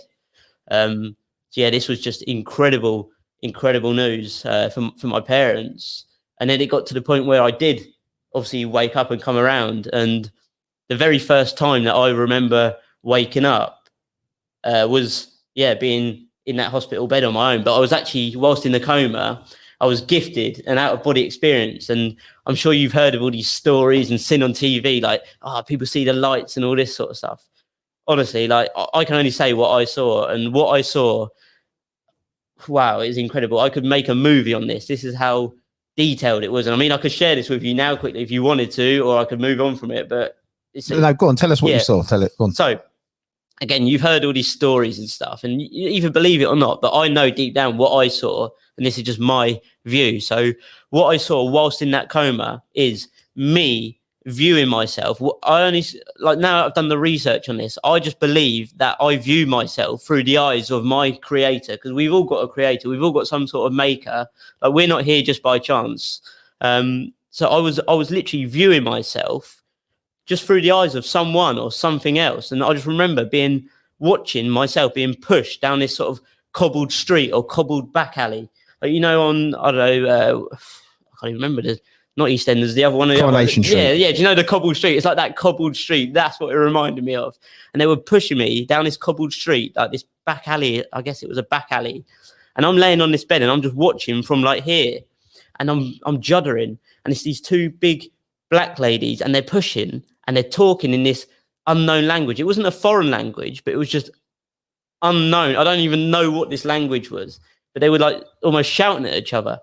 And I'm watching myself being pushed. But as I'm bumping down this road, I'm sort of slipping off the bed. And I just remember hearing this voice and it was saying, don't drop him. Don't drop. It was just whispering in my ear, don't drop him. And I just see my legs getting close to the end. I'm thinking they're going to drop me. And then just suddenly we made this sharp left turn through this giant glass of like sliding doors into what I say is like a sort of a reception area. And as they pushed me into this reception area, there was just people everywhere and they were just talking in this unknown language. And there was just a lady at the reception just pointing to the left. But all that was on the left was just this solid brick wall. So I'm thinking, what's she pointing at? And these women started to push me, but it was getting faster and faster. But we was going almost like so fast, but we wasn't moving anywhere. Like, I can't really explain it, but we was going so fast, but it wasn't actually getting anywhere. But then suddenly it started to get closer to this wall, and I thought they're gonna hit the wall. So I'm watching from a distance, them push me, and then suddenly, say the gurney, like the hospital bed, made impact with the wall, but then the wall opened like a giant cat flap, and I just fell. I literally went into this wall. But then suddenly I sort of was watching from a distance and I was taken back into my own body and I was just falling through just like dark nothingness. It was just dark. And it was like that feeling of like the sensation was just a falling feeling. But I couldn't see anything. I was just looking, it was just black, but I was definitely falling. But then I don't know how long this was going on for. It could have been going on for hours, days, weeks. I don't know. I was just falling for what seemed to be like forever. But then I just noticed, like, right down there was just this small square glistening outline of like a square. And it was just shining. But then as I was falling, I was getting closer and closer and closer to this thing. And again, it took forever to get there, but I was getting closer because it started to get more intense and more brighter. And then it got to the point where it got so bright and so big, I ended up closing my eyes because the intensity of the brightness. But then as soon as I closed my eyes, I literally felt my feet bash. And I hit something with my feet, which I only thought now, like I look back on it, is it must have been like a cat flap or another flap in the wall to, who knows, like another dimension. Who knows? I don't know. But as I sort of fell, I fell out of this thing like a bit of a slide and I just fell into a bed again. And I was just watching from above. And I was just watching. I was just laying there. And then these doctors were just working on me. And I was literally watching them work on my head. and there was no pain or anything. I was just watching it. It was just, I don't know. It was like peaceful. It was nothing. Like, so do you remember? Do you remember? You obviously remember the prior to you opening your front door. So that is a memory that you still have. Yeah. So, because often people say when they have a traumatic injury, they don't actually remember anything that led up to the injuries, but you remember that part. Yeah. And then do you remember, you've got no memory of your parents talking to you in the bed or any, you don't remember any of that. You just remember what this out of body experience. That's it. Yeah, no, this out of body experience. I mean, they spoke to me loads. They said loads of things, but no, I was out of all of that. No, until it was after this out of body experience. That's when I started to remember things. Yeah. And so how long was you in the coma for? I was in a coma for a week in total, but then over the next week, I was still like in a critical state from the next week after. So yeah, I was there. I was with it. And to be fair, my memory was quite bad because, again, I was sort of half in and out of consciousness sort of thing. But then it was a very quick process in recovering. It was like a very speedy process. And I think in that week there, after waking up, it went from just waking up and he's still, we don't know if he's going to be able to talk, walk again. We don't know if he's going to remember anyone's names, who anyone is sort of thing. And because I couldn't speak, because I obviously had the tracheostomy in my throat, because I couldn't speak, my parents would ask me questions and I'd be looking at them like I'd understand every single thing that they said, but they were thinking, can he understand me? And there was a funny time when I needed to go to the toilet once, and I decided to walk myself to the toilet without realizing that I had, wires penetrating my body, and I had a tracheostomy in my throat, and I'd literally pushed myself up and out of the bed. And I just fell onto the floor, and I dragged everything with me as well. And I remembered that whole thing there, and I'd only just sort of come around after that when that happened. Did your dad ever say to the doctor, "I told you so"? So the funny thing is, I don't know if he said "I told you so," but I mean, coming out of that, 1 year later, I went back to see the specialist that done the work on me, and I remember I walked into his office, and he just went, "You are a walking miracle." And I just went, "Thank you." I went, "Thanks for fixing me." And he just looked at me and went, "This doesn't happen." He went, "You walked out of there." Because I went in there, from day one, he will never wake up again, switched the life support machine off on him it wasn't even a month. It wasn't even 4 weeks. It was just under 4 weeks later. I walked out of that place like nothing had happened. And that specialist said to me, like, that never happens to anyone. It never happens. You're on mute. Sorry, I'll unmute you. Yeah, there, no, Ashley. it just shows you weren't your time and you got fight in you, doesn't it? So, was the recovery? Was there any major, did you have memory issues? Was there any sort of long lasting effects that took a while to get over? Yeah, so that's a great question, Paul. So, I mean, straight away coming out of the hospital, I was on crutches to start with. Even though I could walk on my own, it was very sort of tiring. I was so knackered, obviously, because of the trauma. I was so tired. Like, my body just wanted to sleep all the time. Literally, I could fall asleep anywhere. I remember just going places with friends and stuff, and I'd just be falling asleep. That lasted for months. And my short-term memory was awful, like really awful. Long-term memory was brilliant still. Short-term was so bad that I could be having a conversation now, and I'd be like, stop for a minute. I'd be like, why am I here? Like, what is this? What am I doing? So I'll go and see friends, and they'd invite me somewhere to do whatever.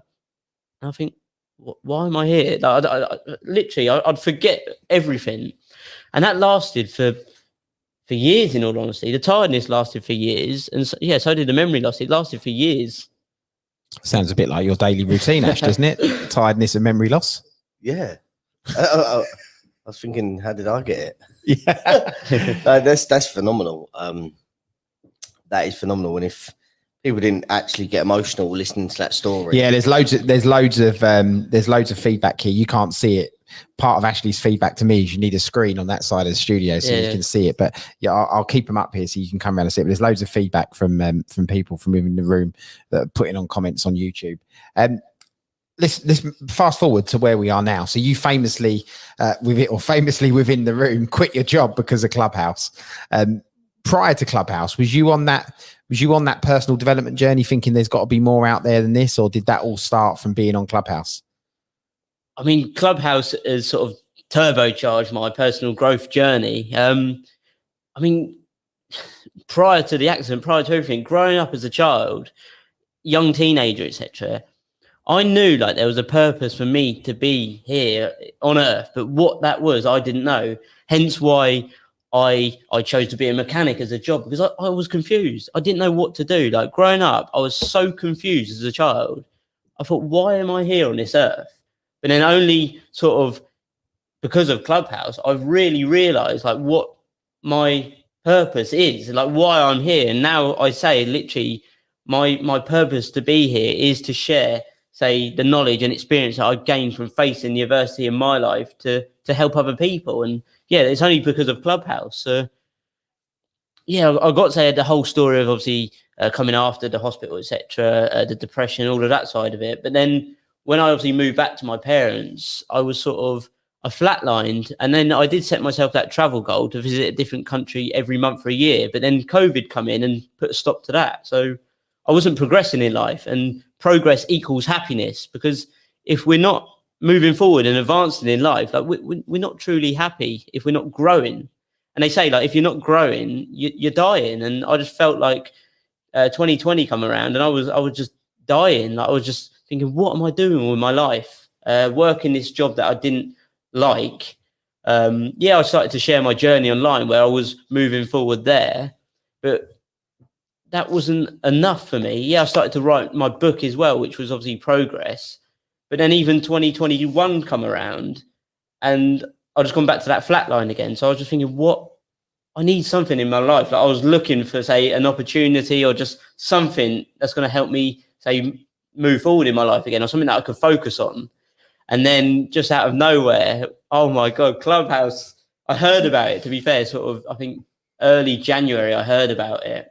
And I always like to ask, how did you hear about it? I think everyone had different stories of, because it was invite only. Yeah, so I think it was Simon Squibb. I'm sure many of you heard of Simon Squibb. Yeah. Speak to him a lot on TikTok and on Instagram too. And I think I was speaking to Simon on TikTok, and he was talking about this Clubhouse, and I was thinking, what is this? So I sort of done a bit of research, and he said, yeah, it's invite only, mate. I've done all my invites. I'm like, oh my God. So I was begging him to like teach me how I can get an invite. And then I don't know if it's Simon or someone else. Someone told me if you go into Facebook and join this group on Facebook, there's loads of people in there that have got invites, and they'll just give you one. So I thought, it's worth a try. So I joined this group, said, hi, my name's Ryan. I'm looking for an invite. And this lady, I can't even remember her name. You have to look on my thing. But she literally said, I got an invite. What's your number? And just sent me over an invite. I was like, oh my God, this is a blessing. So I haven't even spoke to her since. Sarah Anthony. Yeah, there we go. Nominated Sarah, by Sarah Anthony. Thank you, Sarah. But yeah, I didn't even know this woman. I spoke to her once, and I asked for an invite, and she said yes. So yeah, I got onto this app, and oh my God, it was like a feast for the ears. Literally, like, I just was listening into, you know what it was like back in February. Jesus Christ, like there were just rooms on anything and everything, like the names of these rooms, like you don't even know. It's unbelievable what these rooms are called, but the sizes of the rooms, 1,000 people in a room. And I'm thinking, I was going to my mum and dad like, oh my God, I'm in a room and I'm on stage and there's 1,000 people in there. I'm thinking, Jesus Christ, like, I need to speak in front of these people. So yeah, I just thought, I'll tell you what, I'm going to become vulnerable and just start sharing my journey on Clubhouse. And the more that I say become vulnerable, the more feedback I got, and people were just like, you need to share your journey. And it sort of built that confidence as well. The more say courageous I got, the more confidence I got as well. So I just started to just share my journey and get that feedback. And yeah, then I ended up bumping into Ashley. I think that was in about February. And again, I spoke earlier, I said there was no breakfast with Winners Club. It was just Ashley starting rooms up and just getting everyone in there. And it was brilliant. It was like a free-for-all back then, though. Remember, everyone used to be fighting over the mic. There was no right, flash your mics, guys. It was just everyone shout, wasn't it? Whoever shouted the loudest got to speak. That was it. That still happens sometimes. But yeah, no. So that was at the start of February. Obviously connected with Ashley, and then Ashley did manage to get the club, because like you said earlier, Ash, like you couldn't get a club for a while. I made a website in the end because I just wanted to. Yeah, you kept saying, "Oh, I've applied for a club twice or whatever it was," and they wasn't giving you one, but then you finally managed to get it. And yeah, incredible and inspiring people, like people that I look up to, and even on the stage now, there's so many people here that I literally admire you guys. And I'm working this job that I've been working. Like I say, I've only ever had the one job in my life, and it's so unfulfilled. I hadn't been happy for a long time. For over 13 years, I've been working there. And I thought I need to spend as much time as I can, like surrounding myself with these type of people, because I'm listening to this stuff. And my mind was just like, wow, like this is just a new world to what I was used to. So yeah, I'm sure, actually, just correct me if I'm wrong here, but I'm sure that was there a 5 o'clock room or 5:30 room?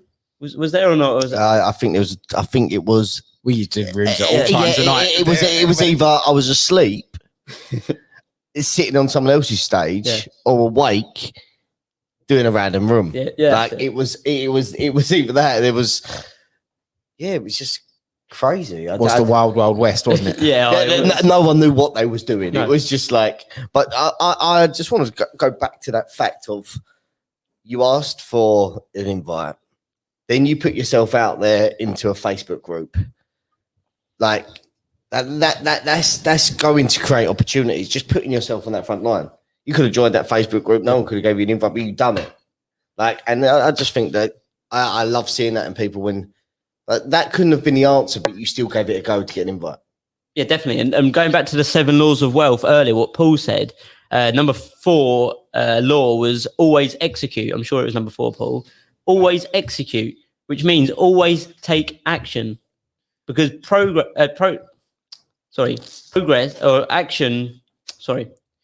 is the byproduct of taking action.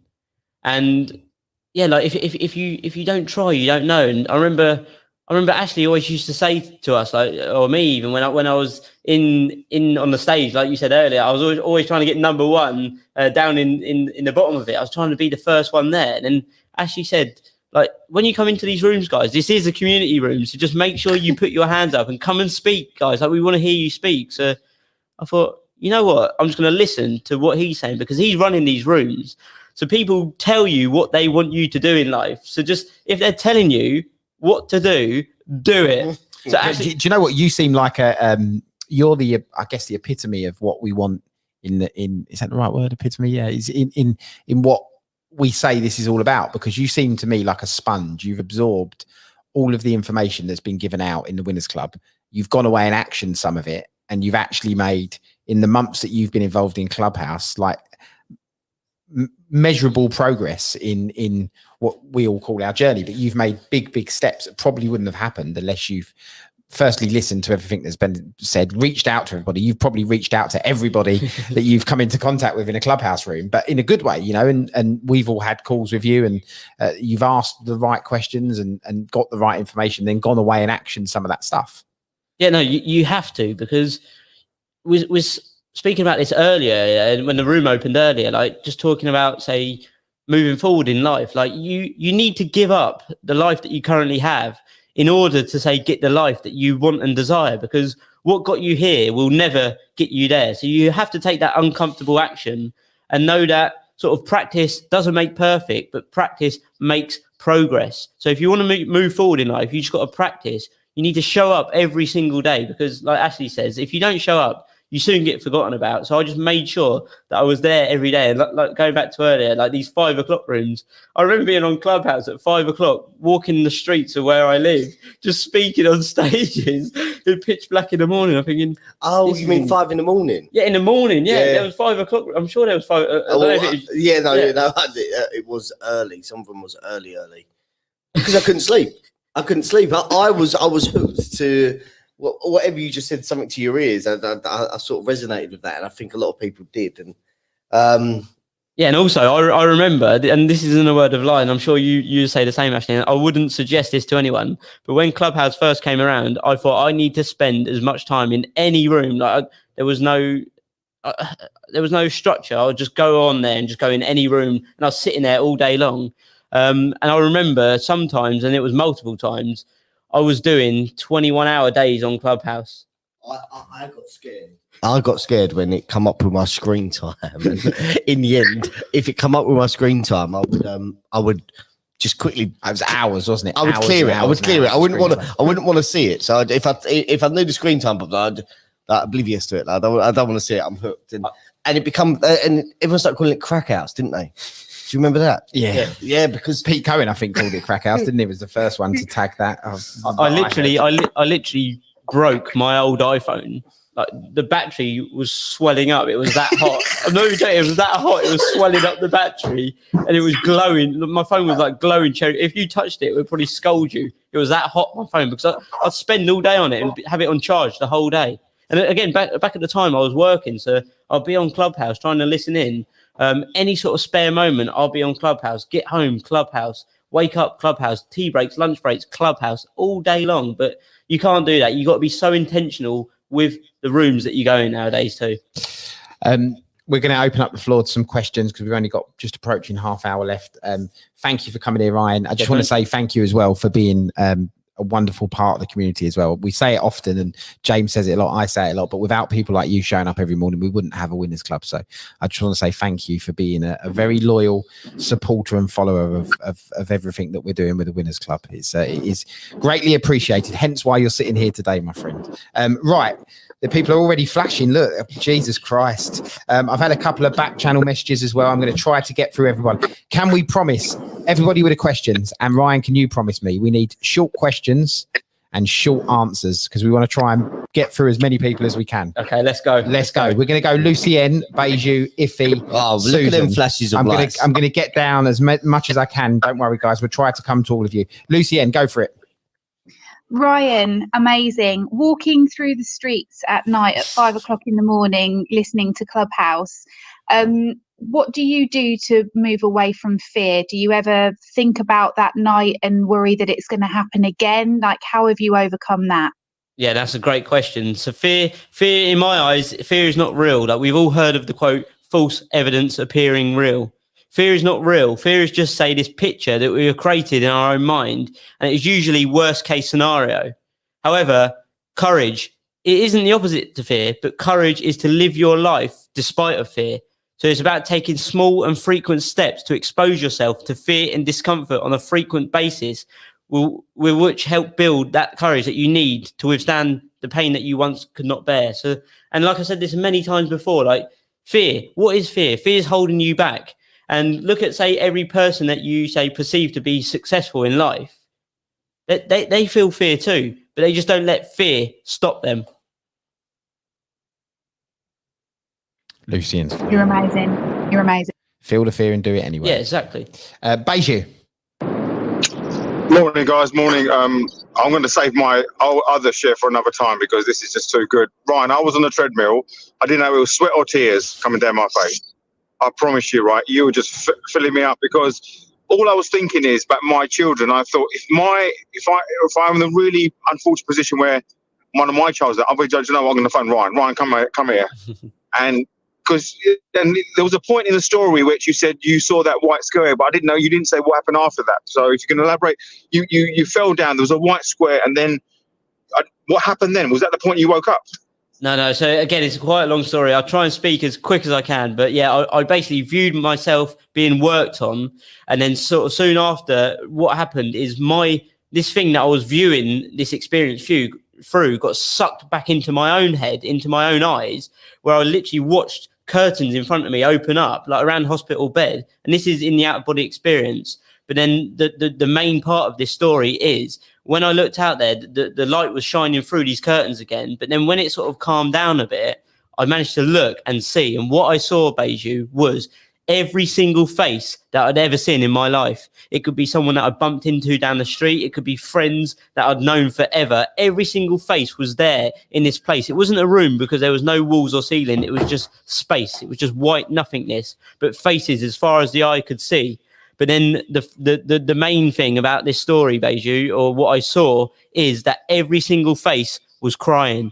Every single face was crying. And at the end of my bed, it was my mum, dad, brothers, sisters, nan, granddad, etc. And they were crying their eyes out. And I was waving, I was screaming, I was shouting, but they were just staring right through me. And then I tried everything, like I say, everything. And again, it could have been days, weeks, forever. And I couldn't grab their attention. So I just laid back and I cried myself to sleep. And as I started to cry, this thing just got sucked out of my brain, out of my mind. But then as it got sucked out of it, Beju, it took every single bit of the light with it. And then there was just darkness. And my body went from being cold and I started to feel myself warm up. And I heard this beeping noise, beep, beep, beep. And I thought it was an alarm clock. And then that was the time when I woke up. And then the beeping noise was on the left side of me, was the intensive care machine keeping me alive. And then that's when I looked down and I saw these needles and the tracheostomy in my throat. And I went, oh my God, I'm back on earth, as to say. And then all those memories from that night prior come flooding back. And wow, again, I just cried myself to sleep and it's horrible. So I hope that's answered that side of it, basically. Yeah, my friend. It has, man. It has, man. And I just want to say, you know, when Paul was talking about the sort of distinctions of wealth or maybe the laws, one of them was the business model is more important than the business plan. Do not underestimate. Your story is your model. And I know you're trying to sort of coach and the rest of it. I don't think you understand the intensity of your story in terms of how it's changed people's life. Everybody, I promise you this, Ryan, right? This is my pragmatic brain talking against the sort of the story of your life. Your story is your wealth, I promise you. And it's just about understanding the model around that. And don't worry about coaching course, all the rest of it, but under the intensity of the story, what we can learn of it, the lessons in there about not giving up, about resilience, about recovery, and all the rest of it is the model. And I don't know how many we've got here, right? We've got what? We've got nearly 200 people in the room. I promise you've hit not 200 people, but 200 times 10, because we're all going to tell another 5-10 people. That's the impact of this story, my friend. That's the impact. I'm going to leave it there, man. You're a legend. I love you lots. Back to you, Paul. Can I just jump in there? You may. It's your show, after all. We're just here because of you. Who had to hold themselves together and give us a flash of a mic? I fell off the treadmill, Ashley. Fucking treadmill was going at 10 and I've gone off it. The tears. Jesus Christ. People are looking at me thinking, what's he doing? The thoughts that were going through my head of, I didn't know what the emotion was. Was it anger for the person who done it? Was it me thinking about my children? Like, it was just, I look at the winners, like Ryan is part of the family. He's part of the furniture. And I didn't know what was going on in my head. I just had to. He's so much part of the furniture. Clubhouse dictate that he comes up on stage every single day without a foul. But I just wanted to see I was hoping that you weren't going to ask me to speak. That's where I was. So I just picked up on something. So guys, I want to hear all the questions, but I'll try and speak as quick as I can because I can speak quick. But Ashley mentioned anger there. So anger is a quite a strong word, and so many people, especially when I started to say share my journey in 2020, become vulnerable and start to share online. So many people give me feedback and said, "Are you not pissed off? Are you not angry for the people say that hurt you in the past?" But anger is one letter away from the word danger. Anger is the wind that blows out the lamp of the mind. So holding on to anger is like drinking poison and expecting the other person to die. But forgiveness is the antidote. So don't forgive others because they deserve forgiveness. Forgive others because you deserve peace. So for me, I literally flipped it to, I am so grateful for every single person that I once believed caused me pain and was, say, the source of my suffering. Because pain is inevitable, but suffering is optional. You can either become, say, bitter or better. You can become a victim or a victor of your past. And as hard as this may sound, if you're still suffering now, you are a volunteer. So just let go and grow, because if you are holding on to, say, that pain in the past, it might hold you back there forever. So you just need to forgive. It's not like forgive and forget, but just forgive and move on with your life. Because if not, if you focus on the past, you're going to stay in the past. Focus on the future and moving forward. But know that the only other time we have is now, is today. Like the power of now. If you haven't read The Power of Now, you need to read that book, because all we ever have is this current moment. And again, I said it before, like we all open two gifts every single morning, and that is our eyes. And that's why they call this day the present moment. Like that's all we ever got, is the present moment. Like you don't know when, say, your dreaded day of demise is. No doctor, no specialist, no doctor can tell you like when you're going to die. So never let, say, your diagnosis be your prognosis. Like don't ever give up on yourself. Because the thing is with my family, they managed to meet, say, parents of children, could be sons, daughters, uncles, aunties, brothers, sisters, in exactly the same position as me.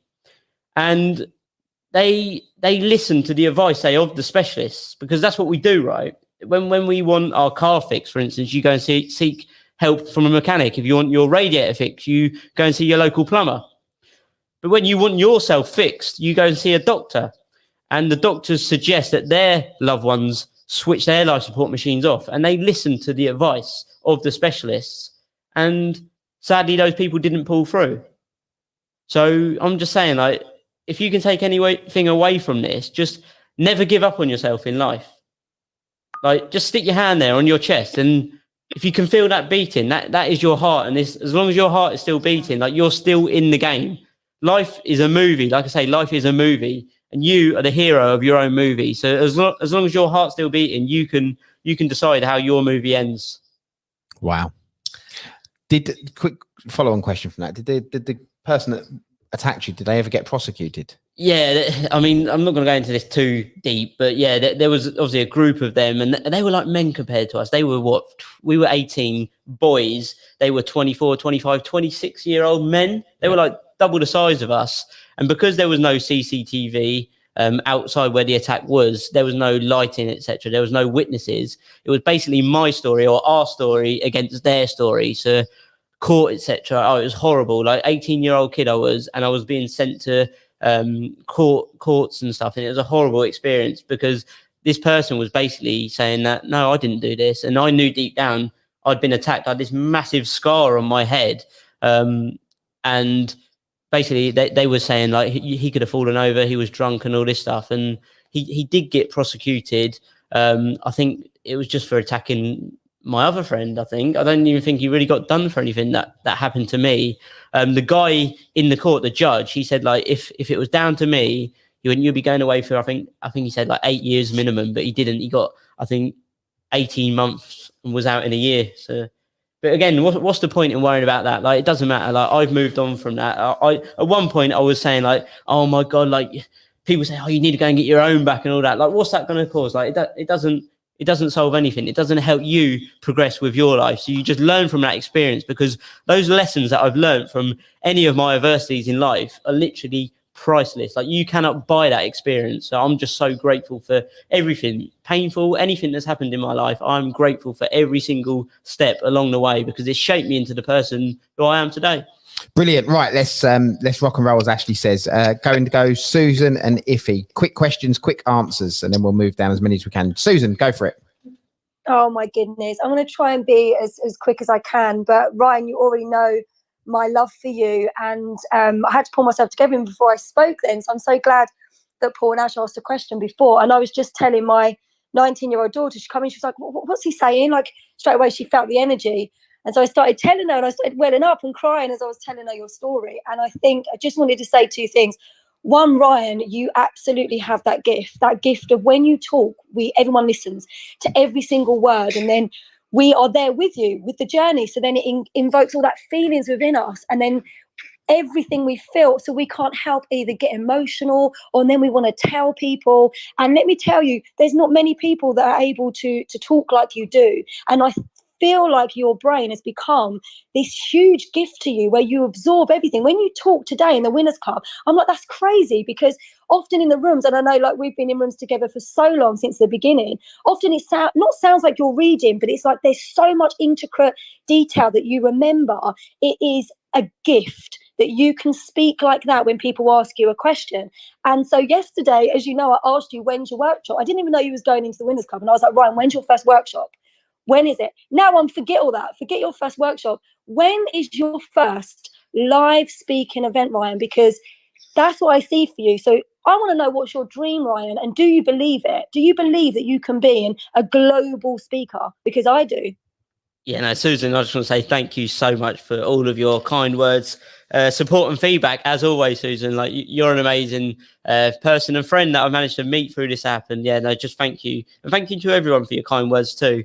So for me, again, like I said, just sort of drifting through life, didn't know what I wanted to do with myself, but then Clubhouse come along, this opportunity, and it's just made me realize what my purpose is. And honestly believe that sometimes pain presents purpose, because that pain that I've been through can literally be someone's survival guide. Like, I'm sure you've all heard that quote before. Like, it can be someone's survival guide. And when I look back to say, especially the difficult times when I was depressed, I wasn't progressing. I wasn't moving forward. And now the person that I needed most at that point in time was me, who I am today. And that goes to anyone. Like, when you've gone through your most difficult times, the person or that person needed you, who you are now. So I know there's people out there that can hear my voice and can take so much away from what I'm saying. So yeah, I honestly believe that one day I'm going to be on stages all over the world speaking, and I'm going to be in, let's say the top 10 speakers in the world. Like, practice makes perfect, and you just got to show up every day and practice.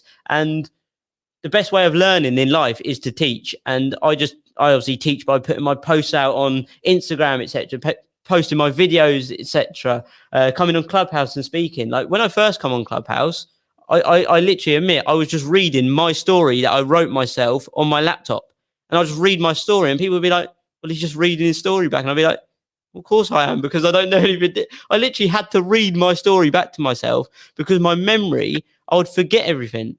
But in the space of a few months, I've managed to just come on leaps and bounds with my memory, with my speaking skills. And again, I'm speaking quite quick now because I want to get through it. But I was speaking at 1,000 miles per hour, and now I've learned how to actively listen. I only just found out what actively listening was about a month or two ago. So yeah, I think just to answer your question, Susan, I believe, like, I'm gonna, and this doesn't sound big-headed, but I believe that I've got a message that many people need to hear. And I said it at the start, and I'll say it again. Like, I don't put it on my bio or anything anymore, but my big sort of audacious goal is to have positive impact on over 1 billion lives. Because in life, not many things are guaranteed, but 2 things are: that we are all born and we will all die. But it's what happens between those 2 events that really matter most. And like, when do people really start to live? And I honestly believe it's like when they face death. It could be a lost loved one, an incurable illness. But let me tell you, the truth is, you don't have to wait for somebody you know to become seriously ill or die in order to take action right now and turn your life around. Because, like, your dream life is out there, so go out there and get it. Like, we're talking opportunities today. Like, your dream life is out there, but it's down to you to take that action and go out there and get it. And I know I've been speaking for quite long, but I hope that answers your question, Susan.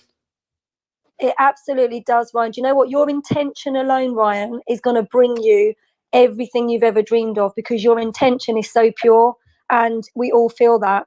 Hence why every single person wants to speak to you on this stage. So thank you. I love you and I appreciate you. Thank you. Short answers, Ryan. Remember that, if you don't mind. Iffy, coming to you. Oh gosh, Ryan. In the back channel, I was typing, everyone's typing for the mic drops. The whole thing was one huge mic drop. You are extraordinary. And I think you're living proof that you literally, in a month, like what you've achieved and what you do, it's unbelievable. And that vision that you have for yourself, the great thing about being in this winner's room, we can help you do that. You know, like, come on, you should be speaking everywhere.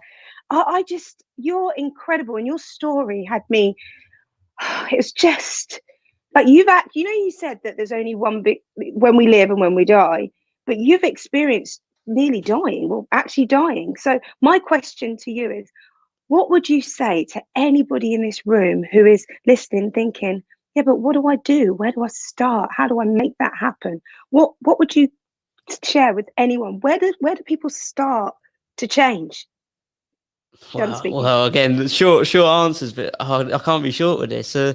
Again, when I was in that hospital bed in a coma, literally on a life support machine, they wanted to switch the life support machine off on me. And say, being in a coma, I wasn't conscious to decide whether to turn my life support machine off or not. And it was totally in somebody else's control. But I've noticed that many people who are alive and well have unconsciously pulled the plug on their own life support machine. Because death is not the greatest loss in life. Like, if we're not growing, we're dying. The greatest loss is what dies inside us while we live.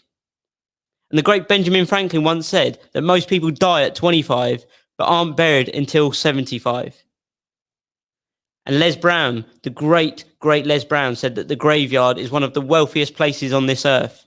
Just imagine all of those undiscovered and unused talents, skills and abilities that cease to exist. All of those would-haves, could-haves and should-haves that the world never had exposure to. And for me personally, I don't want to perish filled with potential. So just ask yourself the question, do you want to perish filled with potential?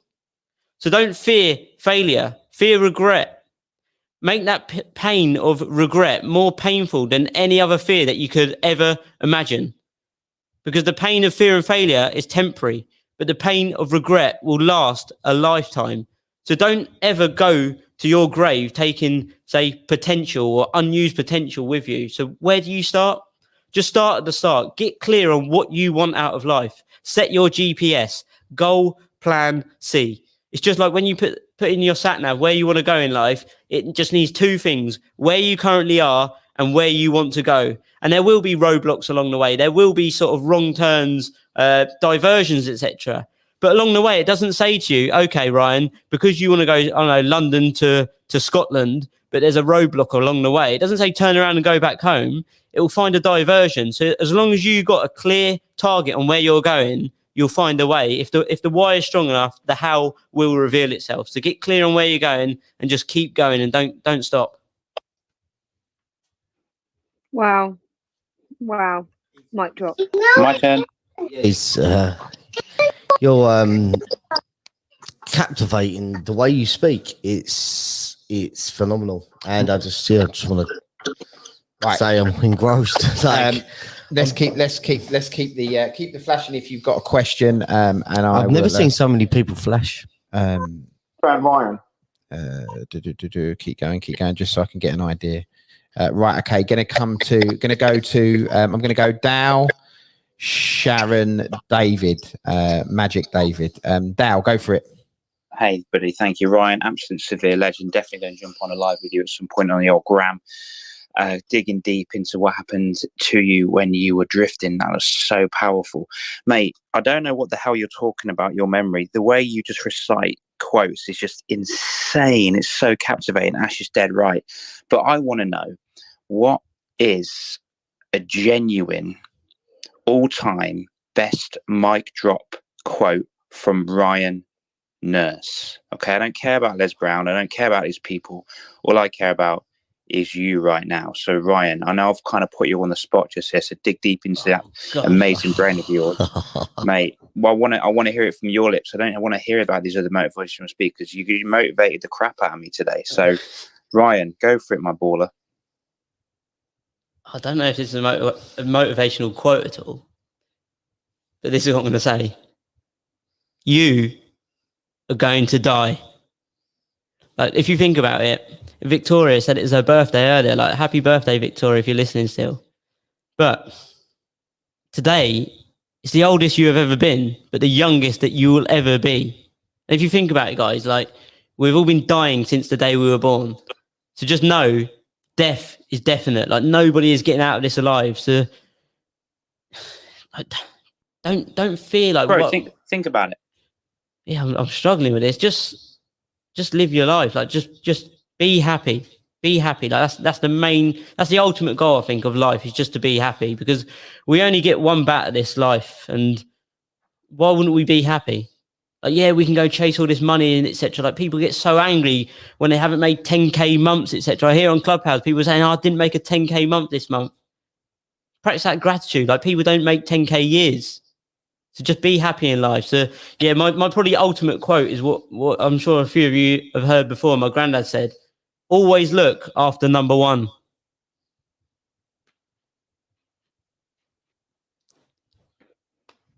Right.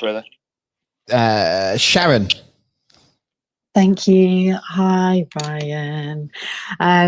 Oh my God, your story is so moving, and I've had the tissue box out, but I just wanted to ask you, I was really intrigued by your story of how you went through this out-of-body experience and just the overall experience. And I wondered whether it has given you any kind of faith of any description as a result? Did you have any kind of, I know it's obviously changed your outlook, but because of what happened, has it led you to any kind of faith of any description? Thank you. Hello, Sharon. And yeah, that's a great question. So I never believed in, say, any gods, etc. Like growing up, like you'll hear these stories about afterlife, etc.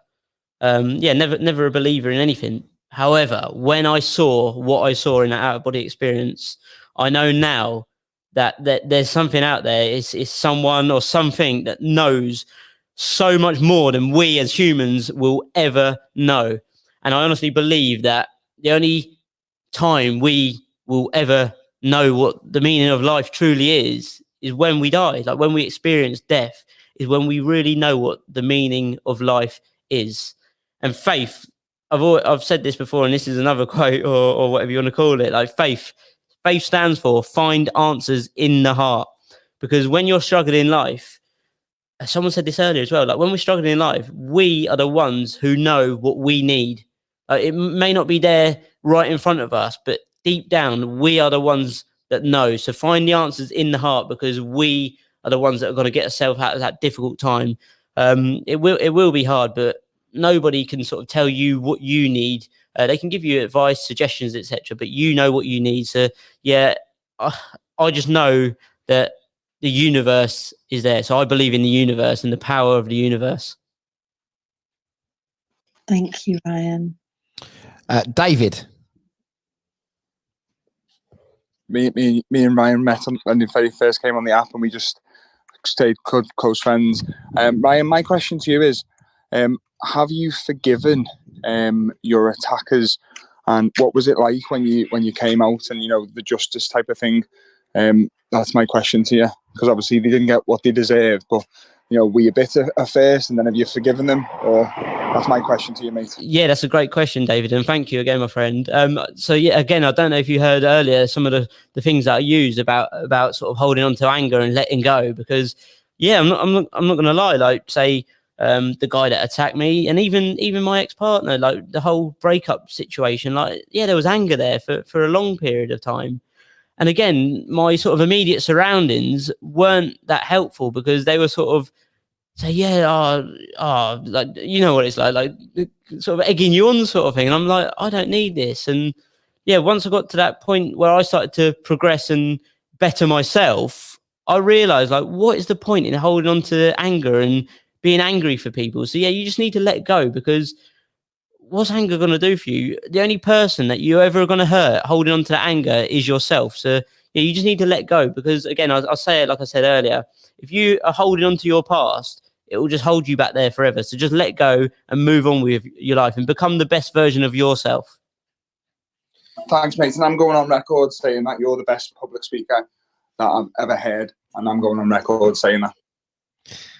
Brilliant. Right. Okay. Flash your mics, guys. We've got a few minutes left. I'll tell you what I'm going to do. I'm going to come downwards and start working up. So I'm going to go to, we'll go Lucia, and then we'll go Grace. Lucia, go for it. Thank you for the microphone. Thank you, Ryan. Actually, it's not really a question I want to ask. I just want to say how grateful I am that that for the Winners Club and for Ryan. Basically, a few days ago, I didn't want to go on Clubhouse, but I opened the Winners Club application, and I forgot who said that there was no room today, and I checked it out. I checked my notification, and I saw a notification of the Winners Club. So I said, yeah, there's a room. So I log in Clubhouse and write in the application that there's actually a room. And when I opened the application, Lucienne was talking, and I always know that she's always saying cool things. So I was like staying to listen to Lucienne. And then I said, I'm going to close the application after that. But for some reason, I didn't do it right away. And then Ryan started to talk. And I was like, oh my God, who is this guy? I never heard about him. And I never heard him before. And I'm sitting there listening to him. And I sent him a message later on after that. I felt like he was like a little brother, kicked me, out of bed, out of like saying, wake up, do something, because I was really struggling the past few weeks, and listening to Ryan really, give me, I don't know how to say that, but it's like when he's sharing something, it's like a heart-to-heart conversation. I don't know if you guys feeling that, but this is what I feel. And each time Ryan is talking, it's really, I just want to say thank you. It's really, thank you so much, Ryan. And yeah. Yeah, I just want to say thank you so much for your kind words. And I did get your message the other day, and it made me feel so happy inside. But yeah, all I want to say to that is just surround yourself with positivity, like the Winners Club. Like, look at every single face here. Click on each other's faces. Send each other a message in the back channels. Get on out to each other's Instagram. And just make those connections, because this, like Ashley says, is a communal room. We're here to make connections, and we're all like-minded people. So surround yourself with the people that are going to build you up and level you up in life. So yeah, that's my little sort of answer to that, I guess. Yeah. Grace, coming to you. Thanks, Paul. Ryan, I am so emotional. I've had the tissues out listening to you speak, and I have some anger that I'm working through for what happened to you, but it's incredible to hear where you are. I know we're running out of time, so I'll keep this quick. You had an out-of-body experience, right? A near life and death experience. And that got me even more emotional, because my grandmother actually had the same thing. She's no longer here. But I just wondered if you've explored that angle any further. Have you spoken or kind of seeked out other people who have had experiences that you have had? And has that led to any more kind of spiritual experiences in your life? Or is that something that you see in the past that you experienced, and it's given you what you needed to take you on this journey, which I think we are all excited to see where you go. And I am so privileged and honored to have heard you at the beginning of this journey, Ryan. So thank you. That's my question. Yeah, hi, Grace, and thank you so much for the question. Yeah, in all honesty, since sort of probably towards or mid 2020, throughout 2020 and into this year as well, was when I really sort of went to dive into my, the experience that I was facing in hospital. And when the first lockdown kicked in at the start of 2020, was when I really dived deep and sat my family down, my mum and dad, and asked them really deep questions about what happened. And my mum was just sat there in the garden crying her eyes out. And I thought, I need to really get some sort of understanding of what truly happened to me. And that's when I sort of done my research online. So no, I haven't reached out to anyone else really, other than a few people on Clubhouse shared the experience. So yeah, I've heard people with similar experiences. But then other than that, no, I haven't, in all honesty. Right, Doug, going to come to you. Probably got time for one, maybe two more. Doug. Ryan, we've spoken many times before, and obviously, your story is incredibly inspirational. But what I love the most is the way you present yourself these days compared to, say, 3 or 4 months ago is incredible. Your presentation skills have just gone through the roof. And as I think you saw my message, I'd love to spend an hour with you just honing your presentation slightly.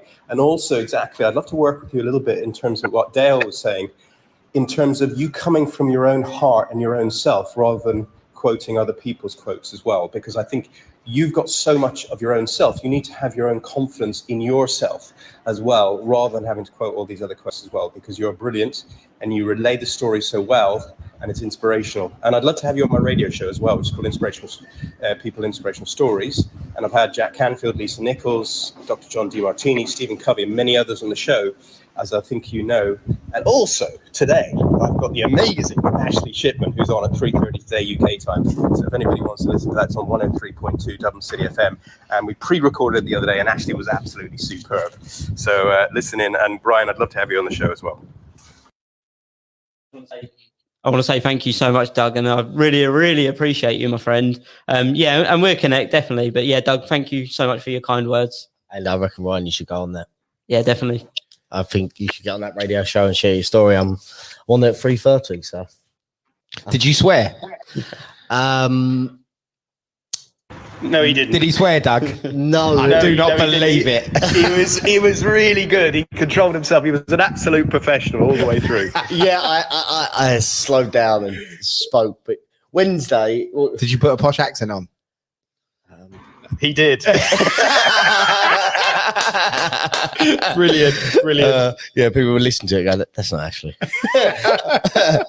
House phone voice. Yeah. Do you remember that when you used to pick up the phone and say 6112? Hello. No, but anyone else do that? No. Sorry to go off topic, but whose mum would be like, oh, hello, and put the phone away, get away. House phone. People haven't even got one of them now. We haven't. Anyway, Ryan, look, there's when we finish, you can come round and read these quotes on the screen. Too many of them here to put up on screen. Thank you for everybody that's been watching on YouTube. Thank you for everybody here in Clubhouse.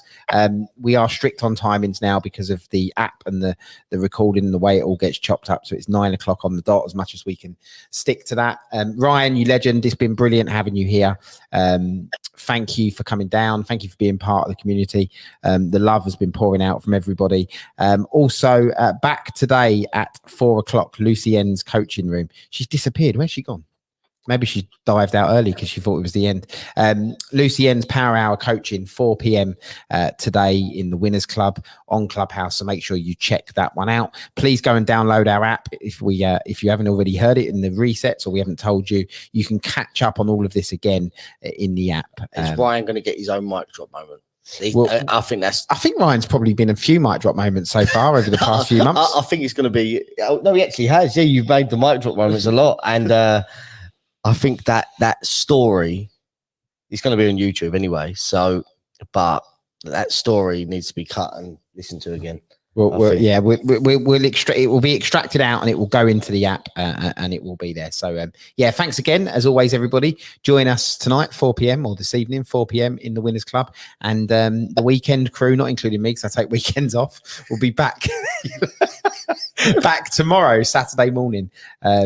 Guys, it's been a privilege, Ryan, definitely to have you here with us this morning, and I'm sure everybody that's listened has been impacted and touched in some way. Any final words, guys, before we go? I think Ashley needs to fan Ryan and feed him grapes instead. Brilliant. We will get a picture for it. We will get a picture of me doing it. I'll be feeding him grapes and fanning him. But yeah, no, I just want to say, what an eye opener, Ryan. You're here every day. You've let people into the story, and I think you probably touched a lot of people today. Any parents out there, anyone that's but I'm just so glad you didn't come to me to ask to speak next, because it did hit me. So, guys, love you, and leave your final words, Ryan. Yeah, all I want to say is just thank you so much to everybody that's listened today for your kind words and support as always. So just thank you so much, guys. Brilliant. Let's rock and roll.